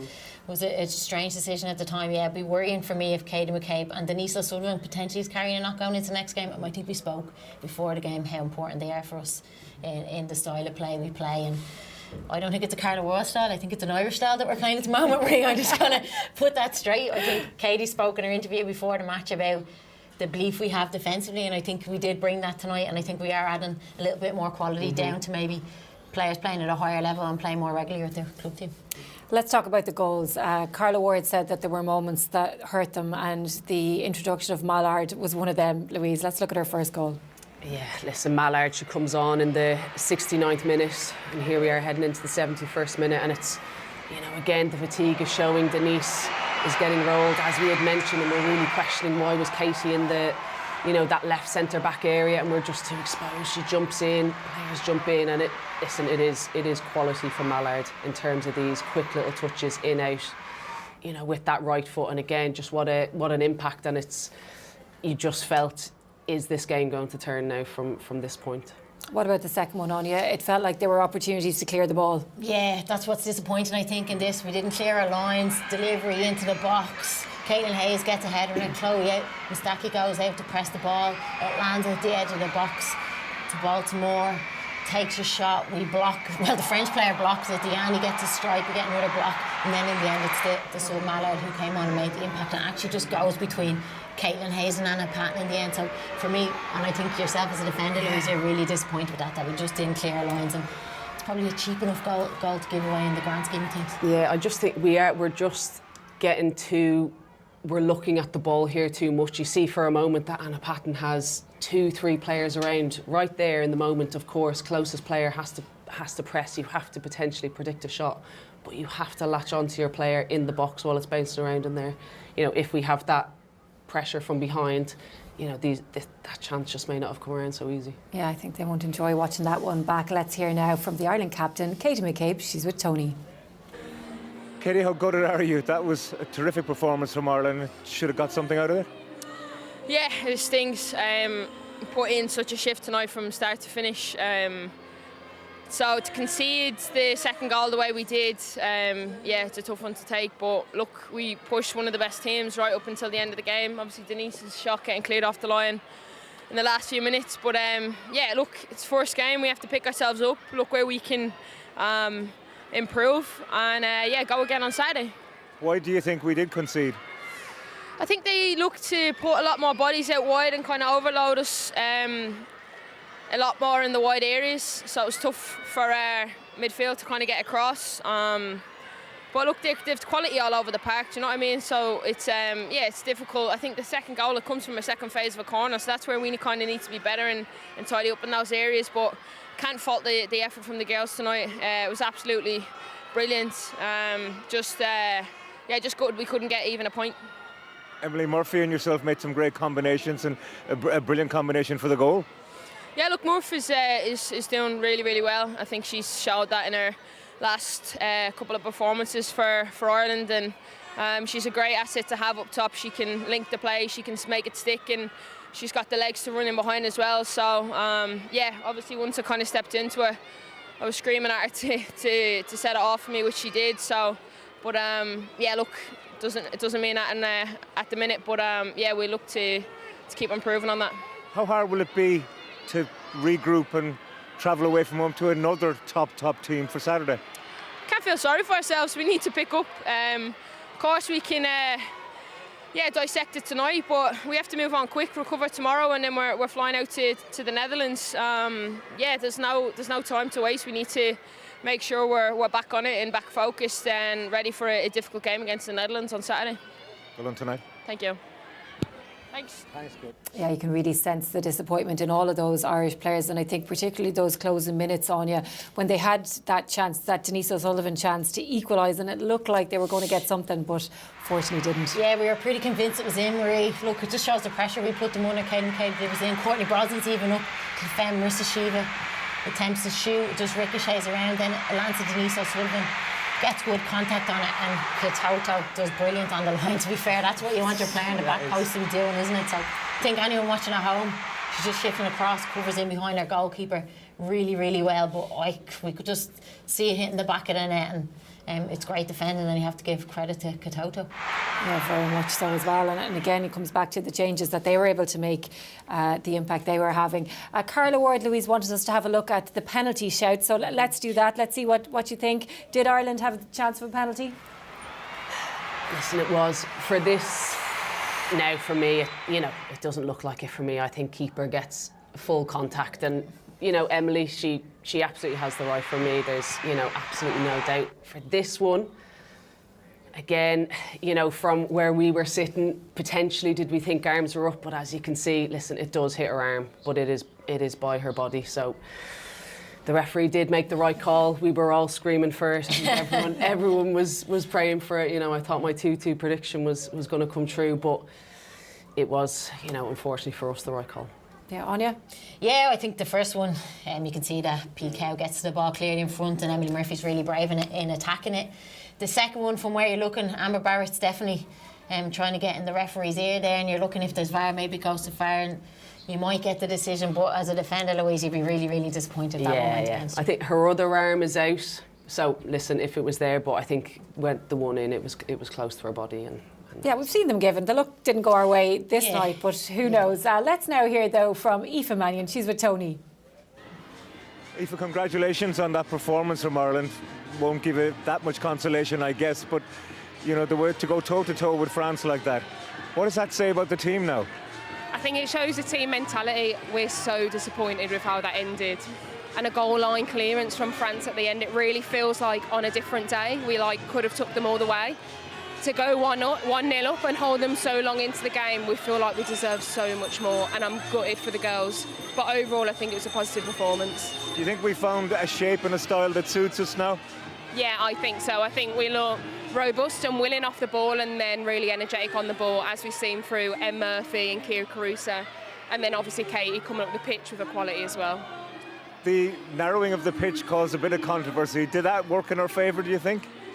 I think so. I think when you're playing teams that are ranked really highly above you, why not take any little edge that you can get? I know the pitch was a little bit more narrow, that makes the spaces a tiny bit less. Maybe it gives us an edge, maybe it doesn't. We'll do anything to try and get a win over the line. They started brightly, but then we got into a stride and took over and dominated many areas of that first half. Yeah, I think so, and that's just what makes the end so disappointing. For large parts of the game, it felt like we were in control, even though we didn't necessarily have all of the ball. And I think on transition, when we won the ball and we were going up, we looked really dangerous. Yeah, overall, I'm disappointed. You look at the quality of their bench, though, and the players that came on, and Mellard getting 2 of the goals as well. That is quality, isn't it? Yeah, France are a quality team, and I think that our subs made a really good impact as well. Abby Larkin was really bright, and then Amber Barrett was right in the mix at the end. So credit to France, they're obviously a quality team, but we have our own quality as well. Well, best of luck to you for Saturday. You think the body will be okay? Yeah, definitely. Okay, well done. Thank you, thanks. Well, we hope her body will be okay, because there are a few wounded walking around, and another player that we really hope will be okay as well is Emily Murphy, because she's now turning into someone, Anya, that's become a very important part of this team and versatile. Yeah, absolutely, Maria. I think she was fantastic tonight from the get-go. You see Denise O'Sullivan picking up the ball. Emily Murphy peels off, explodes into space, wins a free kick really early doors as well. This ball in from Hannah Patton again. She peels off, finds a space, great first touch. I think she'll be disappointed with the finish. It's probably a little bit close to PK, but really, really good signs that we're getting into these positions. And again, this is the goal. Katie McCabe pushes through. Oh, this is Emily Murphy run down the wing. Look, just win something for the team. Again, hold up play. Wins a bit of it, comes out with the ball again, shows her strength. We talk about Kia Caruso being the hold-up player, but Emily Murphy can do it too. For me, I just think she was brilliant tonight, wasn't she? She was a real promise. You felt like any time she got on the ball, she might actually score. She's going to outrun the defenders, and I don't think that was pure just pace. I think she was really smart the way she peeled off the back and found the space in behind this French centre half. And this, the best moment of the game, isn't it? Katie McCabe plays it in, and she's probably waiting for it to give it, and she just draws in the defender, plays a nice little weight pass off to Katie McCabe, and we get our goal from it. And she's one of our young, newer players coming through as well, Louise, which is important. Yeah, I think, listen, Emily came in a few years ago and she was, you know, so bright-eyed, full of chat, full of everything. But I just think, you know, she was a kid then, and she has matured for me so much, you know, from when she came into camp a few years ago. She then went off to the US to go play her football there. And I think coming back, getting, you know, very much a settled space in Newcastle, you can see just how her game, even over the last campaign, I think her decisions on the ball, I think she's a, you know, brilliant dribbler and driver, but sometimes she would just take it in, you know, to the player too much, whereas now we can see she knows when to hold it up, she knows when to release and bring her teammates in. And I think in terms of her progression over the last, you know, year or two, I think has been massive. OK, Anya, so we have the Netherlands game coming up. We headed into this French game not expecting a huge amount, got a good performance. What are you expecting from Netherlands? Yeah, I absolutely think this performance is something to build on. We have to recover well. Look, we know that they're going to be a good side as well, and they'll be coming off the back of a draw, only getting 1 point against Poland today. So they're going to be up to it. It's a team that we know well from playing in the past as well. Look, they'll be a technical side. They like to move the ball about. So I think it'll be more of the same, and can we catch them on their transitions? And I think that's what we've shown we're good at. Yeah, it's one to look forward to anyway, that's for sure. And that's it from us here at Tallaght Stadium on a night where a battling Ireland did so much but just came undone with some French flair. My thanks to Louise and Anya for their company. We'll be back on Saturday for that Netherlands game. Bye for now.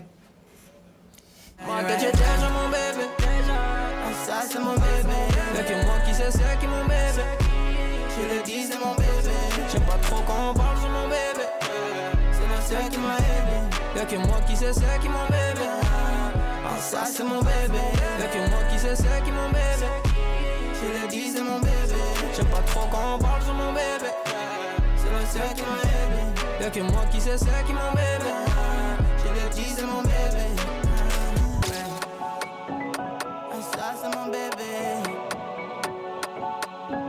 Je le dis c'est mon bébé. C'est qui m'a aidé.